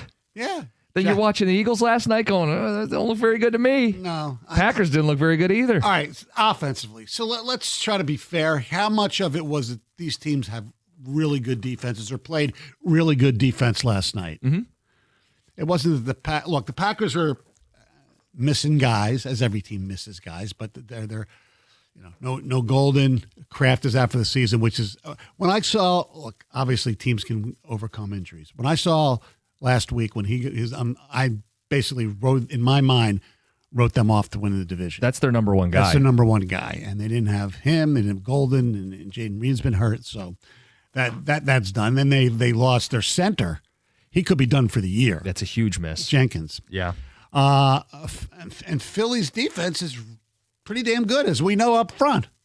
I mean, the game was 0-0 at the half. Yeah. Neither quarterback hit 100 yards till the fourth quarter. No, both quarterbacks fumbled in the red zone, well, close to the red zone at least. Yeah, the Eagles, their first drive of the game was setting up to be a hell of a statement. It was like 8-minute drive. It's like watching the Lions. I know, and I was thinking, oh boy, here you go. I mean, they're going to go on this impose your will drive on the road in Lambeau and score a touchdown, and Hurts fumbled, and they really didn't threaten again until the second half. Right. Kick a field goal, they get one big play in the pass game, and that was it. They couldn't run the ball. Correct. Right? I mean, so much of Philly's strength on their way to a Super Bowl last year was a dominant offensive line and a dynamic running back in Saquon Barkley. Well, I'm not seeing either right now from Philly. That superpower is not there. And their defense forced a ton of pressure in the playoffs, and maybe they're going to ramp it up, and it'll be a problem for Detroit this week. But Stoney, it hasn't been an elite defense so far this season. No, it hasn't. And you talk about the run game, and they're having the same, and their offensive line, they're having the same problems that the Lions have had up until, Sunday, where some of their good offensive linemen, I mean, Juergens, who came in to replace, Kelsey 2 years ago, he's hurt. Yeah. Lane Johnson has been banged up a lot. And just like the Lions offensive line, has been banged up and, and Frank retires. So there's similarities there, and that's part of the reason neither team has been as good running the football as they have in the past. And look, I know we'll make picks at the end of the week, so I'm not going to make a pick today. I just said I'm not scared of these teams. That's not the same thing as saying the Lions are this big bad juggernaut who's going to kill everybody. Yeah. No. It's just saying I don't feel like these teams are untouchable. I know Green Bay won in week 1.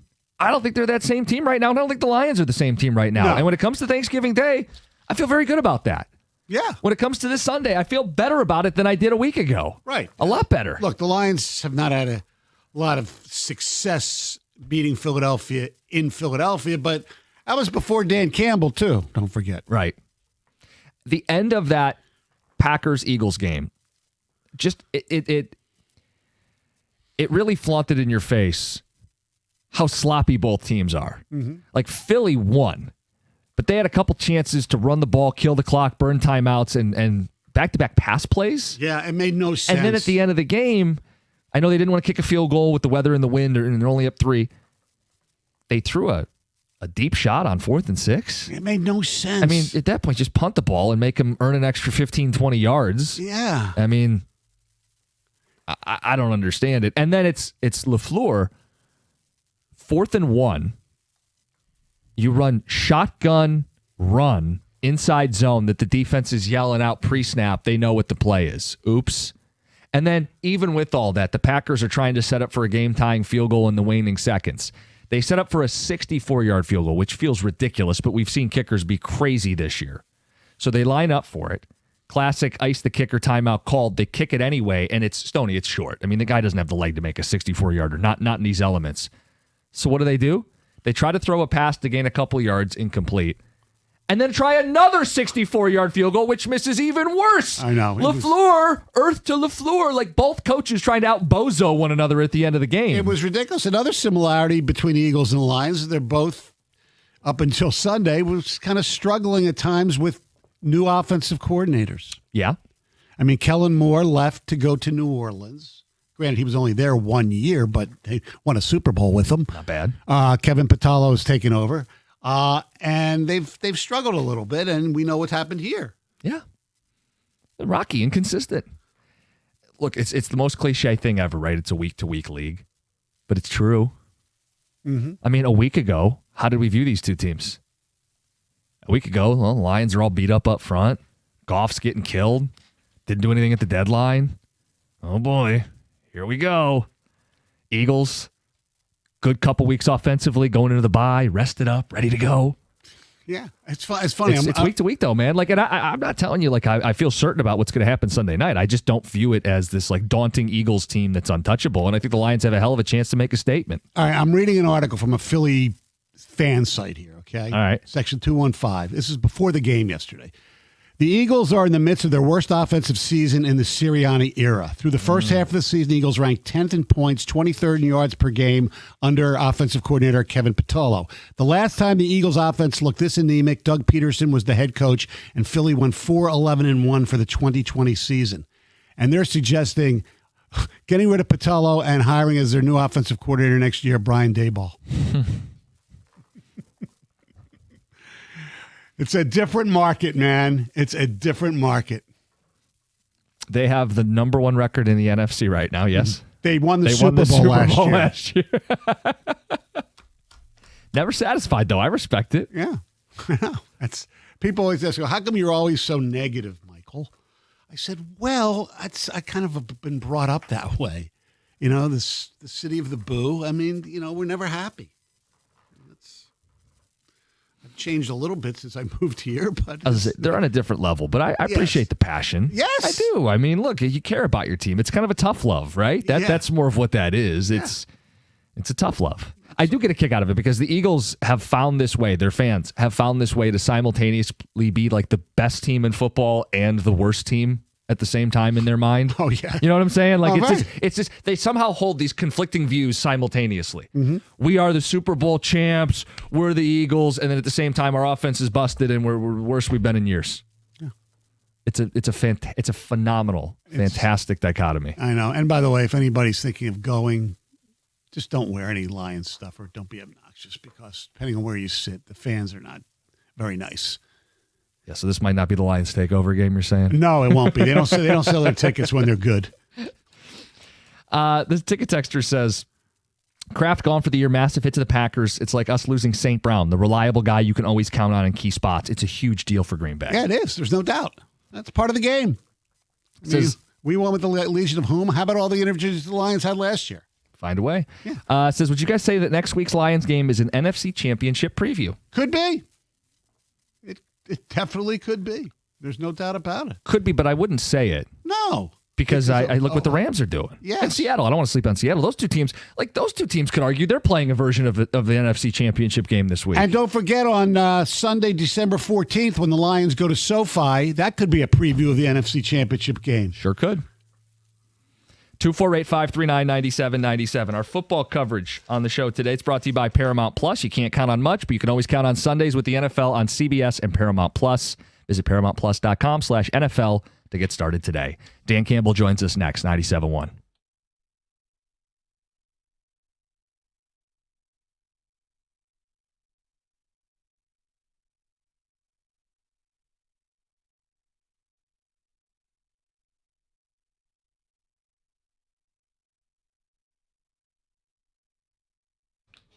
Brought to you by Mastercraft Heating and Cooling. The Pistons have now won 7 straight games with last night's thrilling 137-135 OT win against the Wizards. So much was packed into last night. We had Detroit's win streak on the line. The Pistons playing without 6 main rotation pieces. The second night of a back-to-back, trailing by 13 points in the fourth quarter to a Wizards squad that is likely to be the worst team record-wise in the NBA this season. A buzzer beater to force overtime. Career-high performances from Dennis Jenkins and Cade Cunningham, who had a triple-double, and so much more. Suffice it to say, the Pistons faced a lot of adversity. So is that all? There's more. Despite hosting the 1-9 Wizards last night, after the game, Dennis Jenkins spoke with NBC and explained how Detroit was able to overcome all that adversity.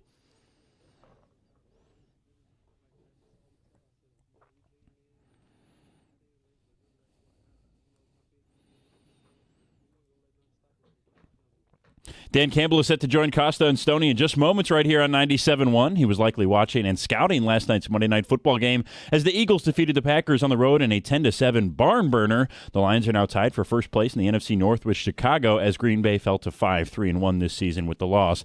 And Brian Kelly has filed a lawsuit against LSU asking a court to confirm the school fired him without cause and that he is owed the full remaining value of his $53 million buyout. At the Corewell Health Sports Desk, I'm Brendan Shabath. For more, go to 97.1 The Ticket or visit Odyssey.com.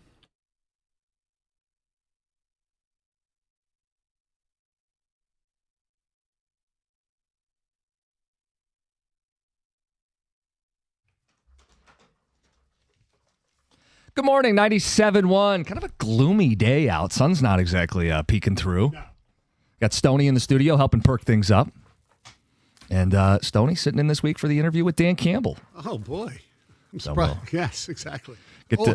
Old times. I'm sure he'll be surprised and thrilled, and we'll get some of your thoughts in there, too. Yes. Let's do it. Let's talk to the head coach.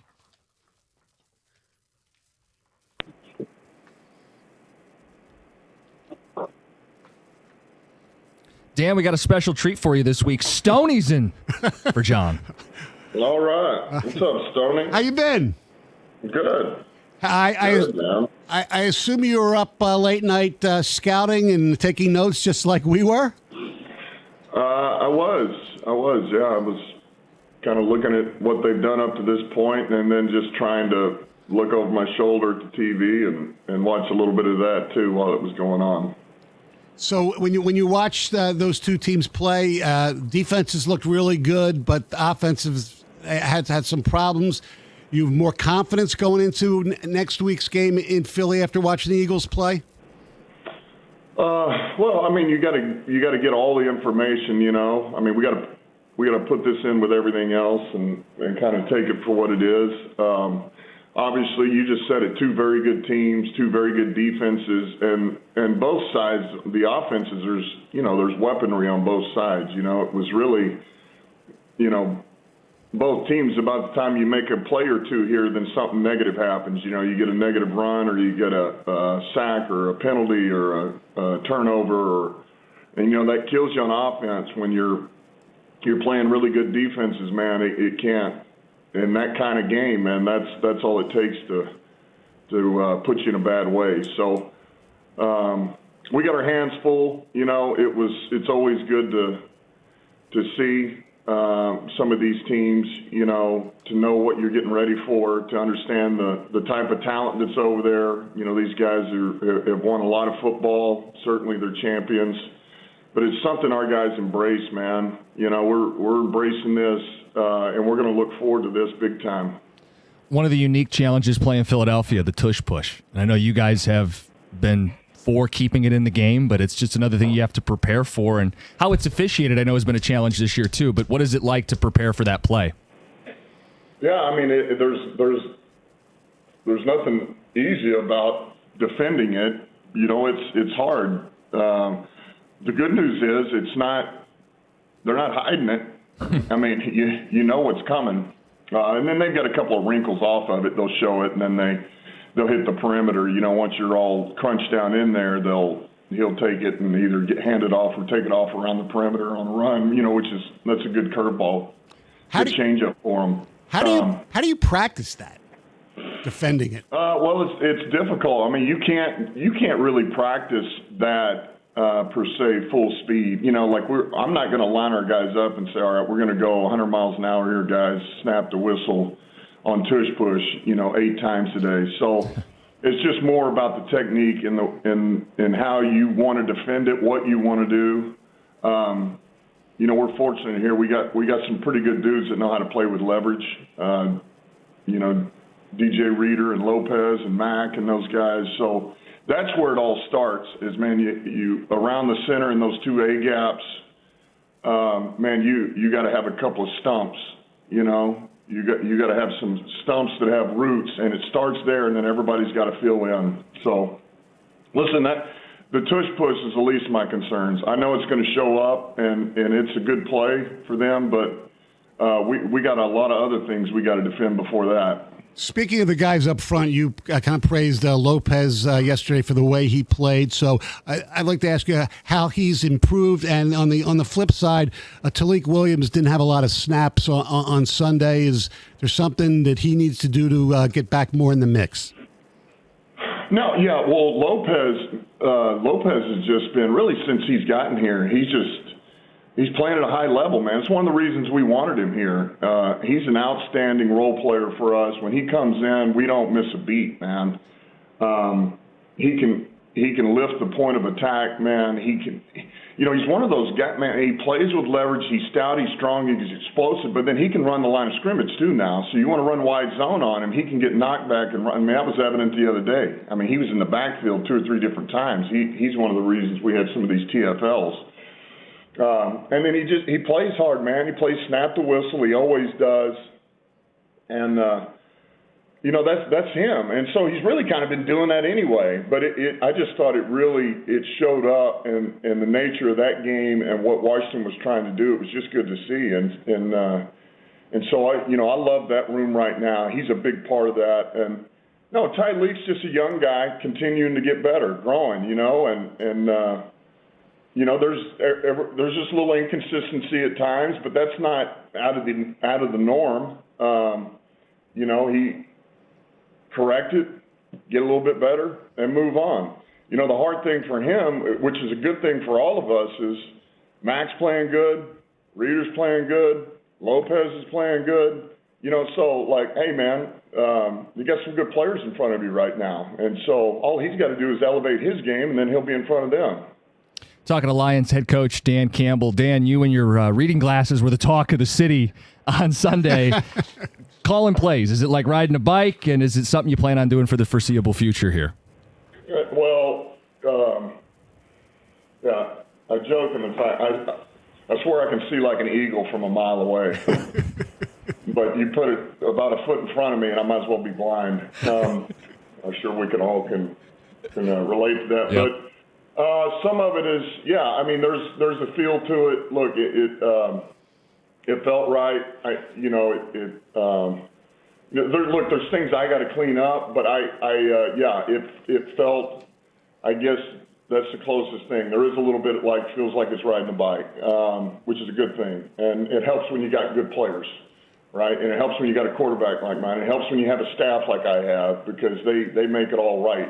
They help the flow of everything. So that was big. And I do. My plan is to keep calling this, and I got to get better. We got to get better as a team, and we got a big challenge this week.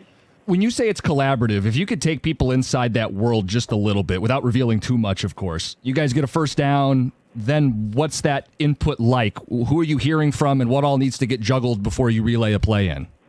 Well, look, so much of it, you're always getting input on down and distance and hash. Even though you're watching the game, you're also you're on to the next play and the play after that to the next play after that. You have to stay 2 or 3 plays ahead. And then inside of that, you also have to know the contingency of, all right, I'm 3 plays ahead, but then what if there is a TFL? Now you got to play 3 plays ahead of that if you get a loss or if something happens, so you're kind of trying to juggle that and play that, and so you're always getting somebody that gets you down in distance. You got to get personnel in. And then the same token, depending on, all right, we just earned a first down, they're telling you what your own stats are. Here's what you've done. Here's what the defense has done to you on the same situation for this game. And so a lot of it is in-game, while, okay, these are the adjustments that are going on during the game. We have a good idea going in what they're giving us, right? That's why you build the plan the way you do. And so there's just all those little things. A lot of it is, man, you go, and then, man, you start asking for input. Like you get somewhere, okay, we're second. Hey, Johnny, what do you got here? Hey, Hank, what do you got here? And then sometimes you just go with your gut between the 2 plays that were given to you, and so, or you already know the call of what you want to do. Speaking of input, when you made the decision, was there any player involvement, like a players' council? Any players came to you and said, we think we need to make a change, or was this just you on your own saying it's time? Yeah, no, nothing like that happened. It was just me. What would you say? How would you describe your connection with Jared Goff? Because everybody focuses on play caller and quarterback and how important that relationship is. How in sync are you guys?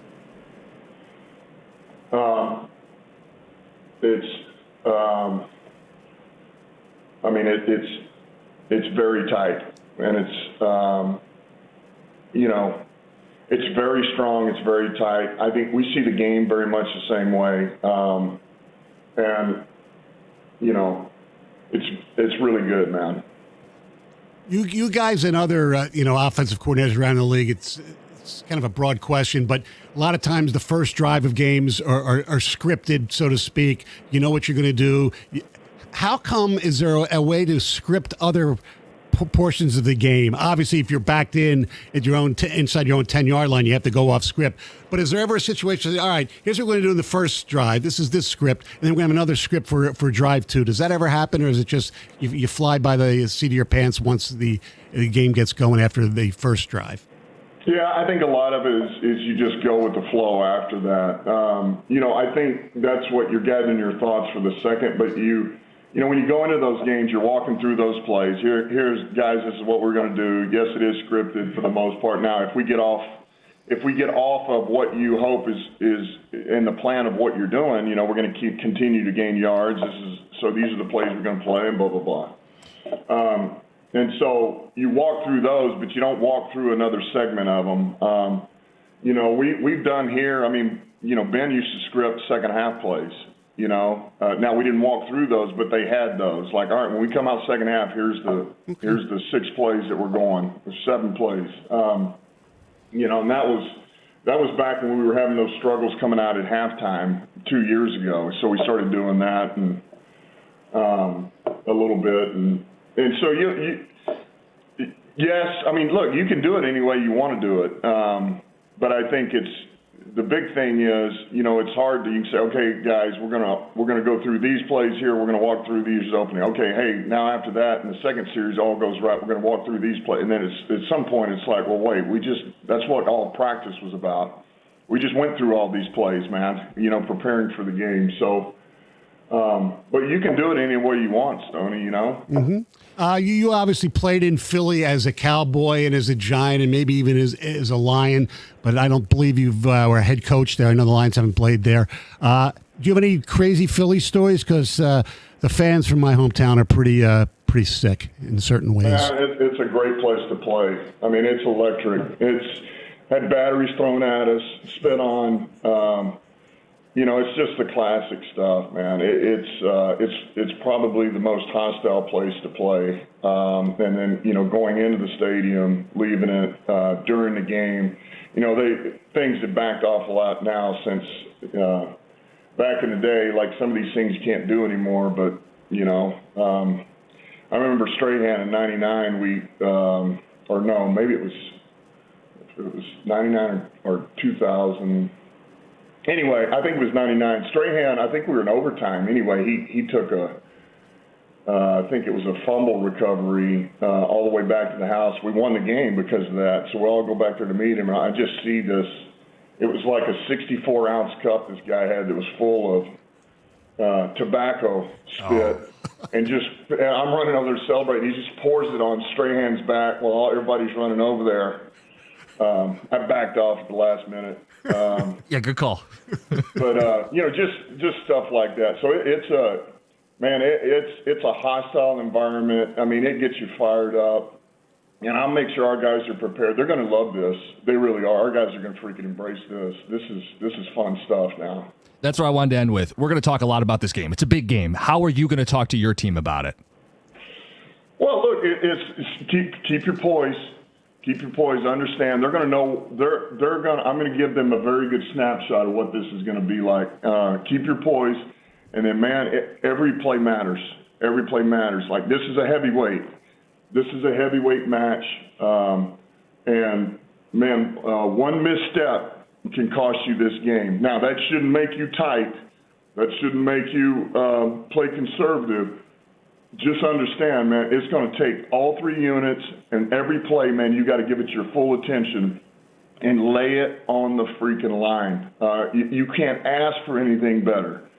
Our guys are going to be so excited to play in this one. Our coaches are excited to coach in it. So, man, this is big-time football on Sunday night. So we're going to be fired up. We're fired up. Sound it. Lions head coach Dan Campbell. Good stuff, Dan. Thanks, Coach. All right. Have a good one. It's 97.1. I am a lucky man, not just because I got to talk to Dan Campbell, but all these years I've been paid to do what I love, watching sports, which I'd be doing anyway. I also feel lucky that when my eyes started to betray me, when reading press notes, seeing the field in sharp focus became difficult, Dr. Yaldo turned back the clock. And as Dan Campbell said, I had the eyesight of an eagle. In a brief painless procedure, he replaced my aging natural lenses with bifocal lens implants. It was amazing. I got to throw my reading glasses in the trash and again saw everything in brilliant color and focus. We all age. By our mid-40s, it's becoming harder to see things up close, so we get reading glasses. Years later, we start forming cataracts. That was me. So let Dr. Yaldo solve your issues. If you're younger, maybe he'll recommend custom LASIK, which is another life-changing technology. Remember, Dr. Yaldo is the GOAT. Sees every inch of the field, having performed over 50,000 procedures. Go to YaldoEyeCenter.com for a free evaluation.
If you or someone you care about is injured in a car accident, you need KG Law. I've been telling you about them. It's Lawrence KG Law. They specialize in car accidents. You're going to get that personal attention to detail from someone who cares.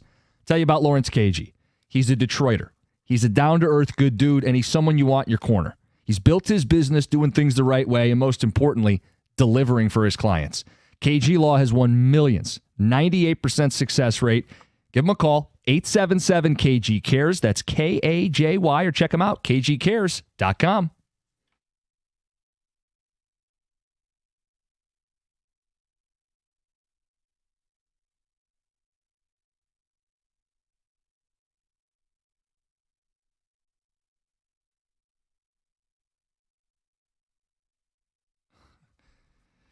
Ticket Texter says, I'm 42 with a bum knee, but MCDC has me fired up. I'm ready to crack some pads. Let's go.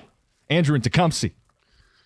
He's going to love, he relishes those situations. Well, think about what this team does in primetime. Yeah.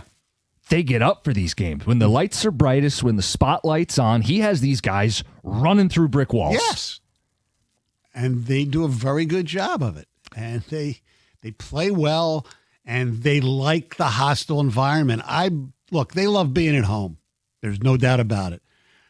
But if you gave them some truth serum, would you rather them, if you're going to beat the defending Super Bowl champions, would you rather do it on a Sunday night at Ford Field or a Sunday night at their place, when the weather might not be great? I think they'd rather take the road game. It's amazing how wound up we already are for this game. Like, we were just talking to Karsh, who's getting ready for their show, and he goes, I feel like we've skipped all the way to like Thursday or Friday. Yeah. You know, like, I think this city's wound up. Like, this is a big spot. This is a huge game. Absolutely. Hey, look, it's not going to decide who's going to the Super Bowl. These two teams may decide that themselves in an NFC title game or a playoff game. But the stakes are high, man. Yeah. And you want to show that last week was a tune-up, that things are really improving, that you can handle a front like Philly's D-line and linebackers. I mean, this is as good a test as any. Yeah. At their place, at night, in primetime. We're going to find out what this offensive line is really made of. I think they had a point to prove last week, but now you really get to show who you are. Yes, and also, offensively, actually say defensively, Philly, look, they only scored 10 points last night, but they have weapons. Barkley's still really good. Not as good as last year. He's not been able to get going. No, and hopefully for the Lions, Lane Johnson, won't be playing, but he did come back. He didn't play, but after he got carted off, he did come back. He's tough. Pads. He's so tough. I don't know if he'll play or if he'll be 100%, right. But man. And Juergens, their starting center, didn't play either. Right. So if that happens, look, obviously we know better than anybody, every team has injuries. You don't use an excuse. But would you rather play Philly without Lane Johnson and Cam Juergens? Absolutely. Yeah, but they still have, look, Brown and Devontae Smith, who gets every 50-50 ball. Goddard's a really good tight end. And even their third receiver, Dotson's had a decent year. He didn't do anything last night, but, and Hurts is good. Hurts is very good. Hurts has won a Super Bowl. Hurts played well in the Super Bowl. He lost. Yes. Hurts is a mobile quarterback. We know the dangers. I think you start to draw on, if you're feeling optimistic about this team, about what they did in Baltimore with a mobile quarterback and how they harassed and they confused. Like, as much of that was getting pressure on him, it was also causing him to hesitate. Yeah. Spies, which they very rarely run, but did that week, mixing up who the spy is, different drops, different pressures. That was a great Calvin Shepard game when they went to Baltimore. And you're right, Stoney, because of what Philly's capable of. They don't always do it. They're inconsistent like the Lions. But what they're capable of, you have to keep them off kilter. You have to keep them off balance. And the problem is, defensively, when the Lions are on defense, we saw this last night. Philly got to Jordan Love frequently, and he was able to escape and get out. There were times where I'd sit there, oh, my God, it's like what Hutchinson does. He's there, but for some reason they can't all wrap them up. When they get to Hurts, he's tough, he's big. They have to be able to bring him down. Conversely, Love was able to escape Philly's guys. Goff does not have that mobility to do that. So the offensive line's got to be able to help out. Yeah, I mean, look, we've spent so much time breaking down offensive line stuff, and it's not just because John's normally in that chair. It's a huge part of it's the lifeblood of this football team, and there's no better test than facing Philly with the interior of their front. Jordan Davis and Jalen Carter. That's going to be a hell of a test to see what this team's made of. And maybe they can scheme around it to a degree. You try to run more outside zone, or you try to use their aggressiveness against them, running some counters and misdirections and screens. And look, they'll have a game plan ready to go. I am pumped to see this game because I think if you watched Philly last night, you didn't come away feeling like, boy, that's a juggernaut we can't handle. No, and look, the weakness of their defense has been their pass rush, and that's why they made the trade with Miami. And last night, I'm looking here, how many sacks did they have? They had 3 sacks of Jordan Love. They had him pressured, and, Nakobe Dean, who's back, he had one, and Jalen Hunt had one, and Nolan Smith had one. Yeah.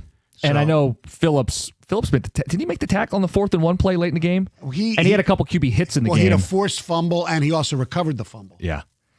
I'm again, if you only catch a couple minutes of the show today, I don't want it to be misconstrued. I know I'm the disco guy, and I'm very confident, and I sometimes my mouth writes checks you can't cash. Yeah, I'm not predicting anything. I'm just telling you, I watched Philly last night, and that is a winnable football game this week. Right. That is a beatable team. That is not a team I'm afraid of. Right. That's a team that's going to be mano-a-mano, toe-to-toe with the Detroit Lions, and it's going to be a street fight. Look, do I think, push comes to shove, who's a better football team, the Detroit Lions or the Philadelphia Eagles? I'll say the Eagles probably slightly. But slight favorites, too, by the way. Yeah, but that does not mean the Lions can't go in there and win. Yeah. We're seeing this with let's just stick to the NFC. There's so much parity in the NFC. There's good teams. That's the point Joe wants to make on the phones here. I mean, but I'll let you set it up. I mean, there's how many teams in the NFC could you see with the 1 seed? Whoever comes out of the West, the Rams and the Seahawks. But I could see either of them getting the 1 seed at this point. I lean Rams. They're going to play one another this week. It could be either of them. The Lions could get the 1 seed, sure. And so could the Eagles. I'm not willing to go Bears yet. Okay. I'm not willing to. Bucks. The Bucks, I don't know. They lost. I know they lost to the Lions and they lost to the Patriots, and you can't lose too many games to get the 1 seed. You probably got to win 13? Yeah. Yeah, they don't have much room. I haven't looked at the schedule, but yeah, it's a soft schedule for them. Let's get to Joe in Madison Heights. Joe, set you up. You're on 97.1. Hi, how's everybody doing? It's nice to talk to someone as old as me. But happy veterans to the veterans. Thank you for your service. You are the real heroes. Now let's talk about the big 3. We got the Rams, we got Philly, we got Detroit. They all got great running rooms. They all got pretty good quarterbacks. I give Philadelphia a slight edge defensively, but I give the Lions slightly offensively. You have a running room that's rested. Remember, they have not used the running backs with the running backs as much, so they're going to be a little more rested. And Saquon Barkley has about 400 touches last year. He's going to get tired. What do you think about that, Stoney? I don't think he's going to get tired. That's not the issue. The issue is just part of what's going on with the Lions' run game up until Sunday. Is the offensive line hasn't been as dominant as it has been in the past in Philadelphia. No, you really need to get those people back. Yeah, that really hurts them. Yeah, I think you're right to point out, like Saquon on the year averaging less than 4 yards a carry. But I thought Aikman made a great point last night. He gets more than what is blocked. Yes. It's a bigger indictment on their offensive line. Again, both these teams are going through it right now. 248-539-9797. Certainly room on the phones if you want to react to last night's game and how it impacts the way you view the Lions this week against the Eagles. I thought neither team looked intimidating, Packers and Eagles. Or you might want to vote in our poll that we put out on Twitter at Stoney16 or at Jim Costa. If you could have just one of these play their entire careers in Detroit, who are you choosing? Tarek Skubal, Aiden Hutchinson, Penei Sewell, or Cade Cunningham? And this is being posted today of all days because of what Cade continues to do. So why don't we talk a little bit about answers to that question? But the Pistons, I think they're demanding some airtime right now with the way they're playing. Winners of 7 straight. We'll get to it next, 97.1.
Who? Dennis Jenkins. The lineup of whom last night?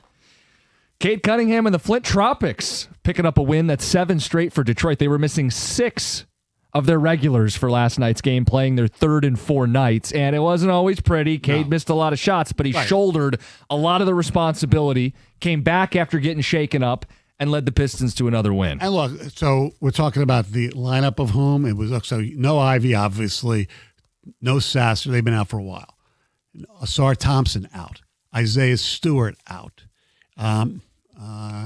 Somebody else. Levert didn't play. Levert didn't play. And no Tobias. Did you say Tobias? Yeah, I think so. Stu, Tobias, all these guys. Yes, six guys. Yeah. And look, it's Now, not good. thankfully, the schedule makers were nice. They gave him the Washington Wizards. I mean, poor C.J. McCollum's kind of like Chris Middleton. Former Piston Chris Middleton. You think these guys, NBA champion Middleton, McCollum's been a great player and playing on teams that are just basically tanking and rebuilding. It's got to be tough. It's not tough because you're playing basketball and you're making a hell of a lot of money, but you understand what I mean. Cade Cunningham, 46 points, a triple-double. He had 5 steals, 2 blocks. The only other player in NBA history with a 40-point, 10 or more assist, 10 or more rebound, 5 or more steal game, Michael Jeffrey Jordan. Oh, who? Yeah. So if you're not paying attention to what Cade's doing, start paying attention. And I think they've demanded some airtime here, winners of 7 straight. Cade Cunningham, to me, has made an MVP case. Yeah. It's early. I don't think he'll win it because, look, he's not a high flyer. He's not a sexy brand of basketball. Plays in Detroit. These are things that'll be held against him. But Stoney, as good a player as he was last year, an all-star, he's a better player this year. People in the league know him, though, really well, and they talk highly of them. And here's another thing that maybe it happens in basketball probably more than any other sport. When you talk about Cade Cunningham around the league, you don't hear the name Cunningham. It's always Cade. One word. One word. One guy. That's a star. Yeah.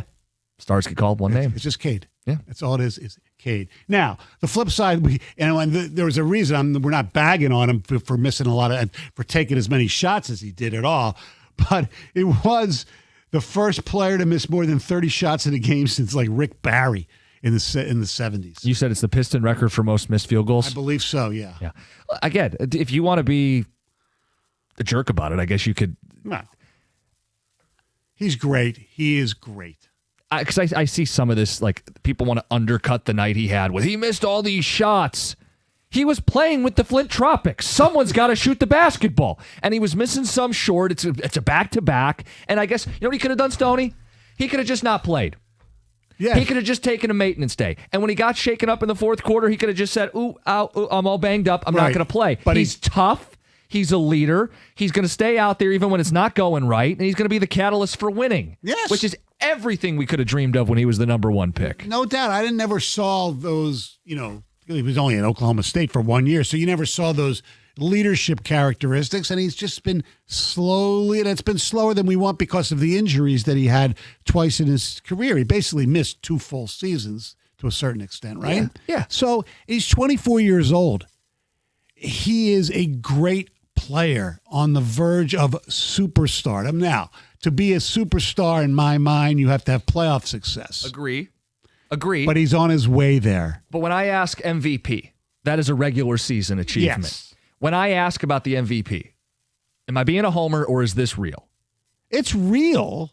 I don't think he'll win like you don't either. You know what I'm saying? Making an MVP case. Yeah, he should be in the conversation. Right now, he should definitely be in the conversation. They got the best record in the Eastern Conference. They're the 1 seed in the East. He just won Eastern Conference Player of the Week. Yeah. He's a headliner. He's an MVP candidate. No doubt. Are you buying it? 248-539-9797. Pistons have won 7 straight, and he's doing things. I mean, look, the assist numbers are up. He's getting guys involved. As John likes to highlight, he's making his teammates better. Yes, he is. That's what a star does. Yeah, there's no doubt about it. He makes the teammates better. And they love playing with him, too, which is important. They had the Pistons, and look, that's early. I'm not trying to get too excited ahead of myself. They play with a Lions type of vibe. They like being around each other. They play hard for one another. They adore their coach. He's got to calm down his bitching to the officials a little bit. But JB's done a great job. A great job. You see who we got on hold here? The notes? Oh, yeah. I see. Cade had a bad game. Brian in Detroit. I mean, maybe I should have put it a better way. You can't miss 30 shots and tell me it's a good game. That's what I hate about the LeBron, Jordan, and all them, that Kobe crap. Man, you can't just shoot under 50% your whole career and claim to be the greatest scorer ever. I'll give you a prime example. It's a stat running around about Jordan and LeBron getting to 32,000-some points equal, with Jordan taking 1,500 more shots. Man, when you shoot like that, don't tell me you had some great game. You missed 30 shots.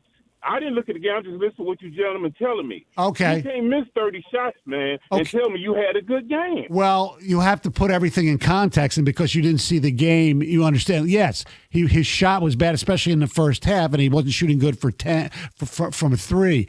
But he basically had to put the team on his back, especially again like he has been doing in the second half when he scored the majority of his points in the fourth quarter.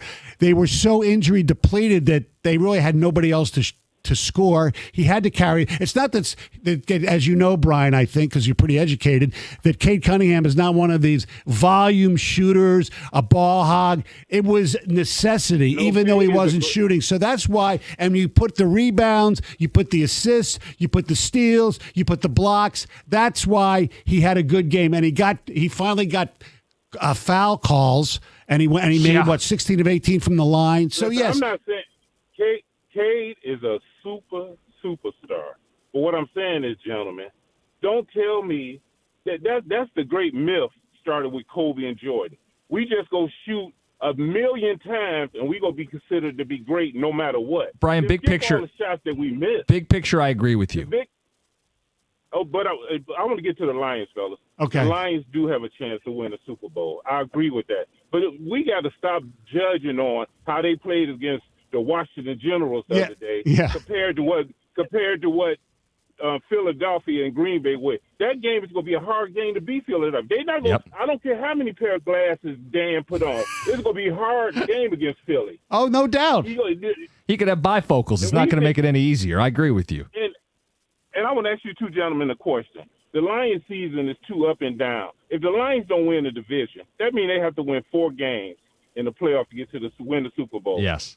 Do we think the Lions could play high-level 4 games without making mistakes or doing something dumb? I haven't seen it yet, to your point. Yeah, you're right. But you know what? Even if they win the division and don't get the number 1 seed, they'll still have to play 4 games. Correct. Yeah, but I still want to give, man, the Lions are doing. Dan Campbell is great at his job. I want to give him all the credit in the world. But we got to stop basing those games like against the Bears when they had 50, a game against the Washington Generals.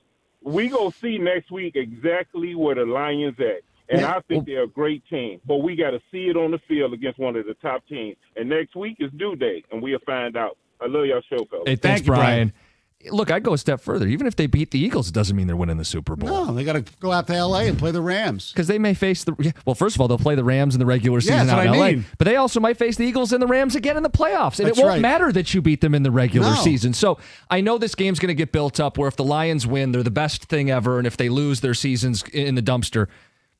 It's a big game, but consistency has to be established over months. Yes. If they beat if they beat the Eagles, I'm not going to move the goalpost. It's going to be a big win, but you got to keep beating people to stay in the 1 seed. You got to keep beating people to prove that you can consistently win week over week over week. Because to Brian's point, that's what it's going to take to win the Super Bowl. Because you can't keep going from, let's say they lose and don't play well. All right, then you get the feel-good game next week against the New York Giants, right? And then it's Thanksgiving against the Packers, and then, Is it a good win regardless of the Eagles' injury situation? Yes. Because I don't want people calling in and being like, well, the Eagles' injuries, and now it doesn't matter anymore. We already had to go through this with Baltimore. No. It'd be a damn good win. It'd be their best win. Yes. It'd be their best win of the season. It would be a huge statement opportunity for the Lions, and it would be stringing together what they did against Washington and proving that they are turning a corner. Mm-hmm.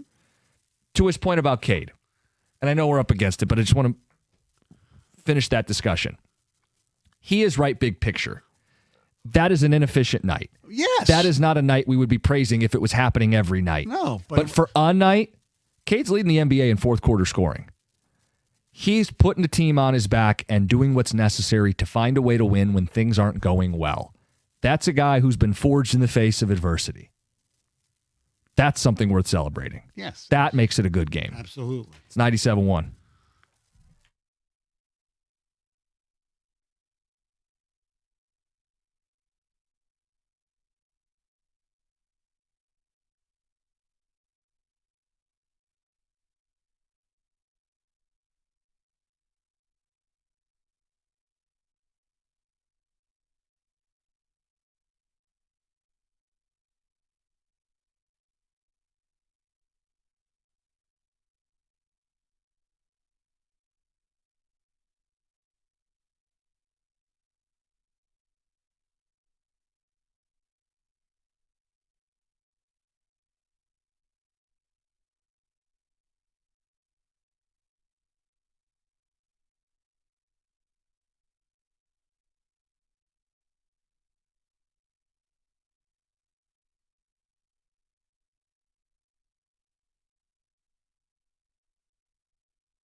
our treat this morning. Stoney in for John Jansen, Veterans Day.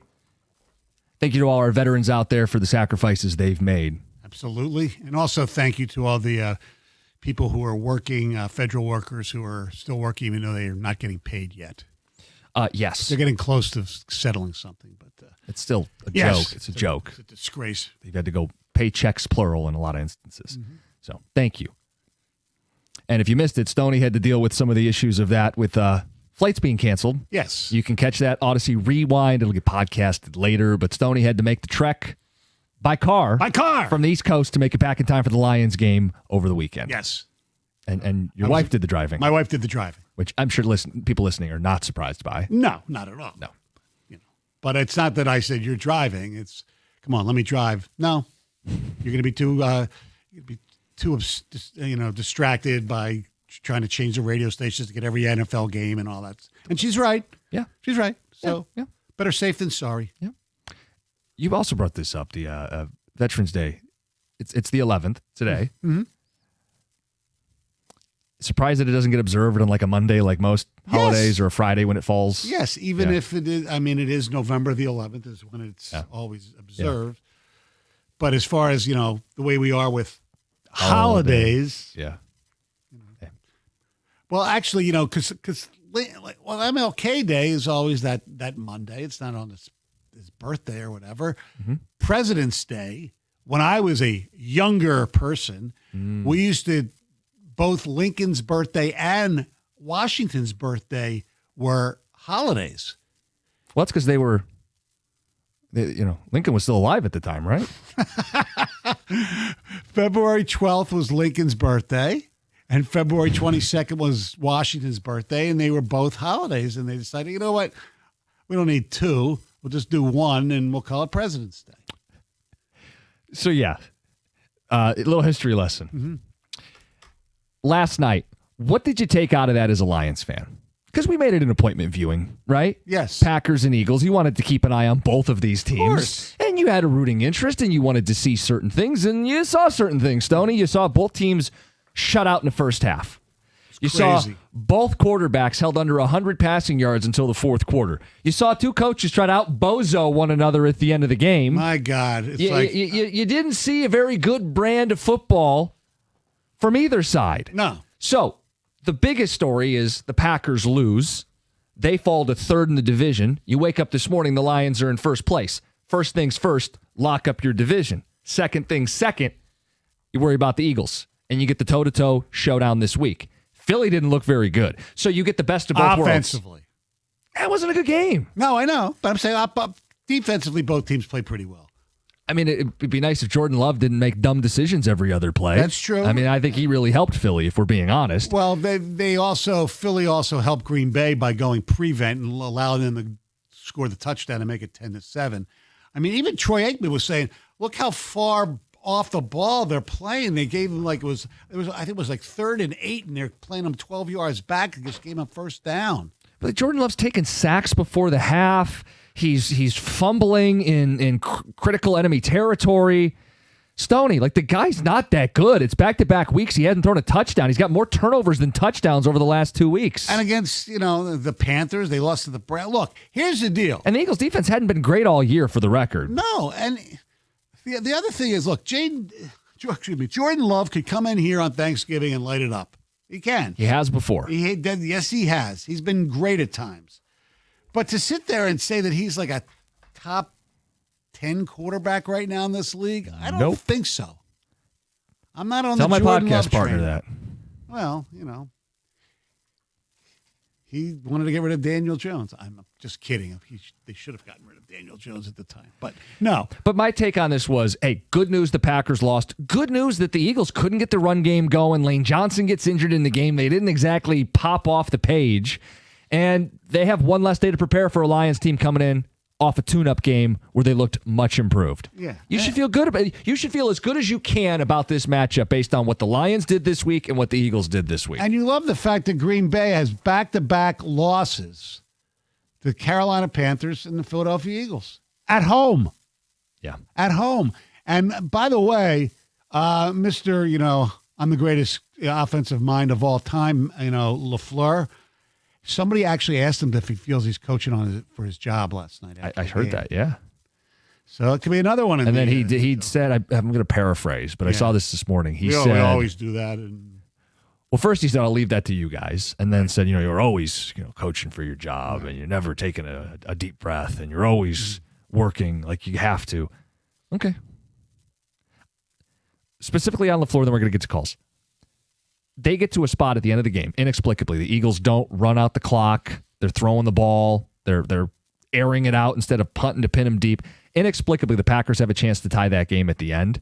They bring out their kicker for a 64-yarder, and you're going, this is ambitious. But, hey, kickers have made some big kicks across the NFL this season. See what he's got. They get a timeout and then the kick to C. He has no leg for it. Mm-hmm. And then they kick it again anyway. Why aren't you throwing a Hail Mary? You saw your kicker doesn't have the leg for it. He misses even worse on the official attempt from 64. LaFleur. And Sirianni screwed up too. That's what I'm saying. They out-bozoed one another. I mean, the Eagles not punting in that situation. He was answering the question, well, why'd you go for a long pass on 4th down, 30 seconds left in the game or whatever the heck it was? Well, we didn't think we had the trajectory to kick a field goal there, and it would only put us up 6. Nobody's saying you should have kicked a field goal. Well, the argument is if we punt it and it goes into the end zone, it's only a 15-yard swing. Yeah, well, those 15 yards are going to matter. I mean, hell, they haven't moved the ball all day. You want to give them a booster seat? Right. And put them 2 passes away from a field goal? No, make them go 3 or 4 passes down the field. And they came close. So the Philly defensive back made a really nice play on one of those passes. Right. They came very close. As a Lions fan, how do you feel after watching that? Let's get to Coach. You're on 97.1. What's going on? How y'all feeling this morning? Good. How are you? I'm great, man. Thank you for asking. Well, first of all, as far as the Lions are concerned, I am cool, man. I am great. I really, from our fans, and I say that with quotation fingers, will really just go ahead and just go along for the ride. Too many times, each and every single week, you're hearing fans complaining, and they're going up and down based upon the results of what's happening over the previous week. I don't heard too much about the trade deadline and we had this hiccup against Minnesota and things of that nature. I need people to realize, man, y'all realize 10 years ago, 15 years ago, we was 0-16. Before that, we had an abomination of a playoff record. We didn't ever sniff the playoffs for almost 20 years. Didn't have a road win for about 30 games or something like that. Dan Campbell is the best thing that has happened to this football team ever in history. I love the fact that he went ahead and took that play call back, because at the end of the day, the one hiccup that I will say was legit was this offensive coordinator was making too much fire over the last couple of weeks with calling out players and things of that nature. That's not the Dan Campbell way. That's not the system that was created. So now with Dan Campbell back in the driver's seat, I really feel comfortable with this team moving forward. I feel like we just all need to go along for the ride and trust in Dan. I'm not going to fight the guy on it. Look, I think when the team struggles, it's okay to be upset. They've raised the bar from the 0-16 days. Yeah. The standards are higher, and they'll acknowledge that. But because the standards are higher, you get someone like Dan Campbell who wrestles away play calling. And it was the right move. Yeah. So we'll get more of your phone calls in. It's 97.1.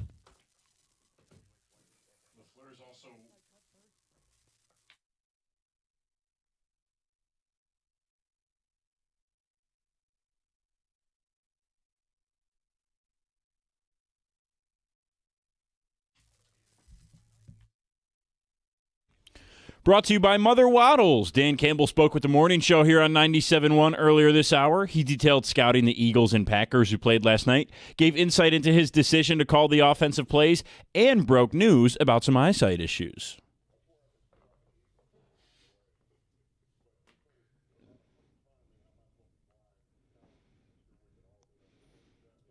Here's my thing. If he can see better from a mile away, maybe they put him up in the booth to call plays next week. Nonetheless, Campbell did confirm that he will call the plays again this Sunday against the Eagles. He also said he has to prepare for his team to face the vaunted tush push. However, that's the least of his worries.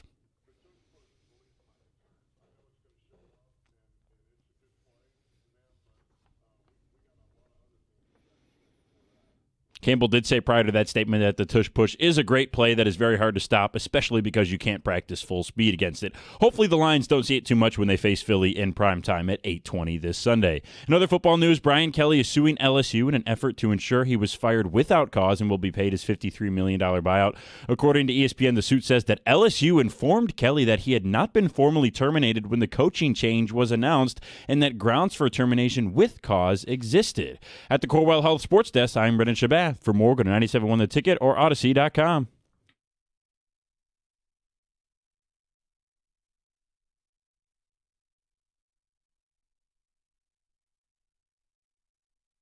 They're calling him Eagle Eye. Yeah. No, they're not. I just made that up. That's a good one because I play the Eagles this week. That's right. Full convo if you missed it, 9:35 this morning. We'll get back into it. How you feeling after last night? 248-539-9797. Let's go to Matt. You're on 97.1. Hey, Jim and Stoney. So I just heard you guys talking about Jordan Love and the Packers game last night, and I had to stick up for my boy Jordan Love because I watch every Packers game closely. He is not the problem. It is single-handedly Matt LaFleur and his coaching staff. Packers have had bottom 3 special teams every year under Matt LaFleur. Matt LaFleur is one of the worst play callers in the league. His ineptitude was being masked by Aaron Rodgers being Aaron Rodgers for so long, and now that he's gone, we're kind of seeing all the weaknesses of Matt LaFleur, and the Packers have really no chance of ever winning a Super Bowl with this guy as head coach. So I know Jordan Love makes a lot of mistakes, but it usually comes when he's just trying to make plays. And I'm okay as a Packers fan, a guy making mistakes when it's trying to make plays and trying to win the game. It's just you can't win with this schmuck as a head coach. It's so hard to go far. Are a lot of when the margins are so small and your head coach, the most important guy in the entire franchise, is quite literally like a bottom tier head coach. does a lot of the fan base feel the same way you do, Matt? They're starting to come around. I had my suspicions towards the end of last year about Matt LaFleur because every game the Packers lose, it's the same exact way. It's special teams and bad play calling and bad in-game decision making when it comes to time management and just personnel. And dude, anytime there's a tough decision to be made, Matt LaFleur will take the entire play clock and then call a timeout and then make the wrong decision. So it's just every aspect of the game. Matt LaFleur just doesn't know what he's doing, man. Look, I think from last night specifically, you got the 4th down from a yard out, and you're in the shotgun running inside zone, and everybody on planet Earth knew what they were doing. The defense was calling the play out. 64-yard field. Yeah, fumble. 64-yard field goal when you already know your kicker doesn't have it, rather than at least throw it to the end zone, right? Those are 2 obvious ones, and I'm sure if you watch the Packers every week, you have your issues. Hell, back when Aaron Rodgers was still there, remember in that playoff game when they were down 8 and he kicked a field goal? Yeah. I'm not going to sing his virtues, but I also don't want to let Jordan Love off the hook. And suddenly we're doing Green Bay radio. But Jordan Love makes boneheaded mistakes, plural, every single time I watch this guy play football. Now, there's enough arm talent where he has wow plays and he has big games, but man, is he a head case. And they're not, all his problems are not created by Matt LaFleur. Correct. Stoney, he had 1 pick against Carolina. It should have been 2. The one that wasn't picked, he's running right all the way back to the left and then throws it to nobody in the end zone and the defender drops it. This is the stuff he does. Right. And look, none of us are saying that Jordan Love stinks or anything like that. I just don't think he's a top-tier NFL quarterback. So how much of that impacts how you view the Eagles' defense last night? I think the Eagles' defense played pretty well last night. And look, granted, I mean, especially when their starting center gets hurt, that actually helps Philadelphia. And then they had another injury on the offensive line as well. But the Eagles' defense did a pretty good job. I thought Jacobs was going to be able to run on them, and he really didn't do that much. And look, the Packers didn't have a lot of weapons either. Their best weapon is hurt. Kraft, Golden didn't play. Reed didn't play. Mm-hmm. Christian Watson, I mean, in one game he's good, next game he's awful. He's very inconsistent. 248-539-9797. But at the same time, nobody wants to hear about injury excuses, not in this city. No, absolutely. No, I love that the Packers lost for the division purposes, and then I love that the Eagles were not a well-oiled machine. No. And I think they're not. They have not been a well-oiled machine all season. And in some ways, you've done a good job highlighting the similarities between these two teams. Like, on their best day, we know what the Lions are capable of, and we know what the Eagles are capable of. Yes. The problem is their best day doesn't happen every week. Correct. It very rarely happens week to week. It's been inconsistent for both of these teams. These are the best of the best, right? Throw the Rams and the Seahawks in there too, but these are the best of the best, and you don't know what you're going to get week to week from the Philly offense. Because one week it's A.J. Brown's pouting, another week Jalen Hurts is a game manager, another week Saquon's not getting going. Like, there's always something amiss with them. And you've highlighted the offensive line, which is the similarity in Detroit. Correct. When your offensive line isn't a well-oiled machine week over week, you're going to have spots where your quarterback gets hit, where your run game's not there, where you're in third and obvious, and things unravel. So without a degree of certainty, I don't know who's winning on Sunday, but I certainly didn't feel like the Eagles put out a product that I'm afraid of. No, there's no team in the NFL, of the top teams, especially in the NFC, keep it there. Yeah. The 5-6 teams that we've highlighted should be afraid of any of them. I mean, right now, who's playing the best football in the NFL? Is it Seattle or the Rams? One of those teams. Two. And they play this week. Yep. I mean, I'd say it's the Rams, but yeah, I mean, like Seattle, I can't keep sleeping on them. No. I mean, Jackson Smith and Jigba's having an unbelievable season. Sam Darnold is having an unbelievable season. Yeah. I did not see that coming. No. I thought, you leave O'Connell, you leave this QB-friendly offense. But they get Clint Kubiak, who's done a nice job, and a lot of people want him to be the next coach of the New York Giants. Is that who you think they should hire? I think he should definitely consider it. It's got to be an offensive guy. Has to be. I've seen some talk about maybe Lane Kiffin teaming up with Jackson Dart again. Wow. Lane train. Lane in New York? Oh, God. That's a sitcom waiting to happen. Just please, Mara, no Belichick. Don't go play that road again, please. It's funny. We have audio from a college coach. It's not Lane. We're going to play it for people coming up at 9:18. Mm-hmm. If you are frustrated at the direction of college football, I think this is going to make your blood boil. But it's a power coach. The college ranks. Something he said yesterday. We'll play at 9:18. Let's get to Brandon. You're on 97.1. Hey, what's happening, guys? How you doing? Good. What's up? Just basically calling to say that game was kind of a nightmare between Thursday and Monday, and outside of Sunday, it's a nightmare. You guys are talking about Sam Darnold. He did a great season with the Vikings, right? And then when he comes to the playoffs, right, he just shows. Sure. Or the game that would have given him the 1 seed where he pooped the bed here at Ford Field. Yep. Yep, that's exactly what I was thinking about. So I'm wondering, what are you guys thinking about when the pressure comes to playoffs? He's doing great again. Do you think he's going to choke again or what? Oh, I have a blind spot there. I don't believe in Sam Darnold. Maybe I'm being a hater. I'm in denial or whatever. But like I don't. I know he continues to throw an unbelievable ball. Yes. But I don't. Stoney, I don't think they're making a run in the playoffs. And they have 2 really good running backs. I know. And they got a defensive head coach, and he's got them playing good on that side of the ball. I don't know. Label me a hater. I don't think they're making some kind of run. But I can't deny what they're doing right now in the regular season. Ticket texters.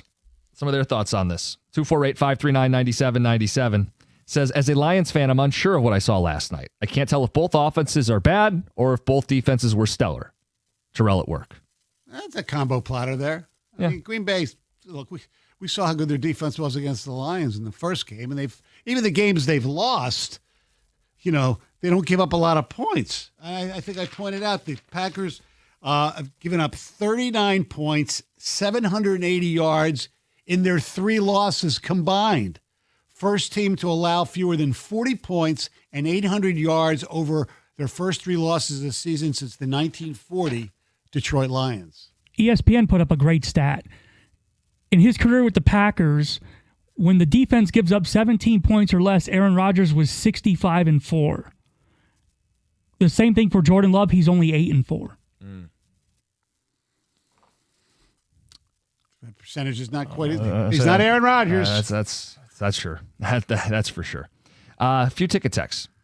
Says, we learned that we're the cream of the crop. Let's go prove it. I think the NFC all comes down to the Lions and the Eagles. Whoever gets the best of the rest is the NFC championship. Whoever gets better the rest of the way is the NFC champion. It could be. Sure. But don't sleep on the Rams or Seattle. Stoney was at Lincoln's last birthday party. That's right. Let me tell you something. the drugs that he confiscated had in his top hat. Unbelievable. Football. Why do Americans love football so much? The Pistons are 9-2, and you guys want to talk about what football game was played last night or what the Packers did. Well, last because night. it impacts the Lions, and we talked about the Pistons I know, a Stoney. decent amount. I know. This person just wasn't listening at the proper time to hear his Cade Cunningham stuff. We got a 4-hour show. We've spent a lot of time on the Pistons, plenty of time on the Lions. Yes. Dan Campbell, 9:35. We'll update your poll question at the end of the hour. Yes. You want to know which Detroiter you would want here for their career? Yes. You can only pick one. Right. It was Cade Cunningham, Tarek Skubal, Penei Sewell, and Aiden Hutchinson. Yes. So you can vote on that, and we'll update people. Coming up next, that audio from a college football coach going to make your blood boil. It's 97.1.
The revenge tour for the Pistons. Yeah? Well, they take on the Bulls, who beat them in first game of the season. Part of a 4-game homestand here, right? Yeah, absolutely. Game 1 was last night against the Wizards. Mm-hmm. By the way, speaking of the Pistons. Yeah. So you'll know the answer, at least half of it, because I'm asking you this. Since steals became an official stat in the 1974 season. Who could forget? 2 NBA players have had a 7-game span averaging over 30 or more points a game, 10 or more assists a game, 2 or more steals per game, and maybe more importantly, an undefeated record in those 7 games. So one's Cade. Is that One why is you're Cade. asking? The other, my guess, would be Gary Payton. LeBron James. Okay. Pretty good company. So to recap, you just gave a stat where it's Cade and LeBron and nobody else. Mm-hmm. And I gave the stat earlier that 40 points, 10 or more rebounds, 10 or more assists, 5 or more steals. It's Cade and Jordan. Yeah. Pretty good when the stat comparisons are only LeBron and only Jordan. Yes. For what your young NBA player's doing. Mm-hmm. Young NBA star. Yeah. And look, we're not going to gloss over the fact that he did miss a hell of a lot of shots. No, but I think part that's of just, it is taken. Part of it is because he had to take so many shots because of all the injuries. I'm just going to call it what it is. You're an insufferable person if that's your point today. You're a miserable SOB if that's your point today. How about some context? It's Cade in the Flint Tropics. Nobody, Stoney, forget about who these By the guys way, are. excuse me, Paul. What was the over-under on how many times he would say Flint Tropics today? Because it was probably 9.5, and he's about That's at 10. 13. Okay, I'm done. I'm at the quota. I won't say it again. I'll just make the point this way, Stoney. I'll make the point this way. Yeah, Will Ferrell's not walking through that door. Tell me how many of the Who else? Pistons... Give me another team in that league. Tell me how many players who appeared in the Pistons game last night are capable of creating their own offense. Go through who played last night. How many of these dudes you can hand the ball to in the half court and go make things happen? It's all you. You create a shot for yourself and or others. Go for it. How many? Duncan Robinson. No. Jalen Duren, good passer. I'm going to say, you're not giving him the ball at the top of the key and saying, go create offense, right? Darius Jenkins. Who? He scored 24. I'm not trying to slight the man, but he's, Two threes he's a G in leaguer. 3 seconds. I know. He's a G leaguer, and I know. with all respect to Darius Jenkins, Right. he's a G leaguer. I know. Who else? Ron Holland. He's a young player. I'm excited about him, but at this stage, not creating his own shot reliably. Mm-hmm. Who else played last? Green? Javante Green. Maybe. Yeah, maybe. Half point, fine. Whatever. Okay. Yeah. See? Right. So you go, hey, well, Exactly. why did Cade miss so many shots? Well, someone had to take them. Someone had to create them. Someone had to shoulder Paul the load. Reed. Hey, I got the family feud. There you go. And I'm not trying to slight these dudes. It's just a reality. Like, someone had to step up and take the burden, and he did. He could have taken the night off. Chaz Lanier. Again, he's a second-round pick. His rookie season. He had 8 points last night. And I'm not slighting these guys in the least. It's Your just favorite, Bobby Klintman. Yeah, exactly. There we go. 7 minutes, 3 points. Yeah. Bobby Klintman, if you were ever an old SCTV fan, there was Eugene Levy used to have this character called Bobby Bittman. I always think of him when I hear Bobby Klintman. Anyway. Yeah, because So that's my point. No one else can create a shot reliably in the half court for this team as they were built last night with so many key players out. And to use your Flint Tropics line, No, I've overdone it. They were playing the Washington Wizards, who basically you could say the Washington Generals were the Commanders in against the Lions and the Wizards last night. And who did they have? I won't. Oh, fine. Chris Middleton, Keyshawn George had 14. Alex Sarr, he's going to turn into a pretty good player. McCollum at age 83 had 42 points. Yep. Trey Johnson, former Piston legend Marvin Bagley III had 9, and Cam Whitmore had 28 points. Yeah. Look, the Flint Tropics rival in the movie, by the way, was the Detroit Squires. Okay, we had the Detroit Squires last night. If you think that's too dismissive, fine. Call it the Motor City Cruise. Cade the Cruise. I like that. It sounds like a band. Like Yeah, Eddie and the Cruisers, Cade the Cruise. Again, 6 dudes were missing last night, so I'm not going to kill Cade because he wasn't efficient. No. He did what he had to do, and he was all over the court. And the most important thing is they won the game. Hey, it's funny you bring up winning. That's what sports are all about, is it not? Yes. I got a piece of audio I want to play for people. This is Pat Narduzzi. He is the head coach Nardog. of the Nardog, the Pitt Panthers, right? They're ranked. They got a number next to their name. They're playing Notre Dame this week. It's a top 25 clash. For a lot of people, this will be one of the 4 or 5 biggest games of the week. Hey, coach, it's a big game, right?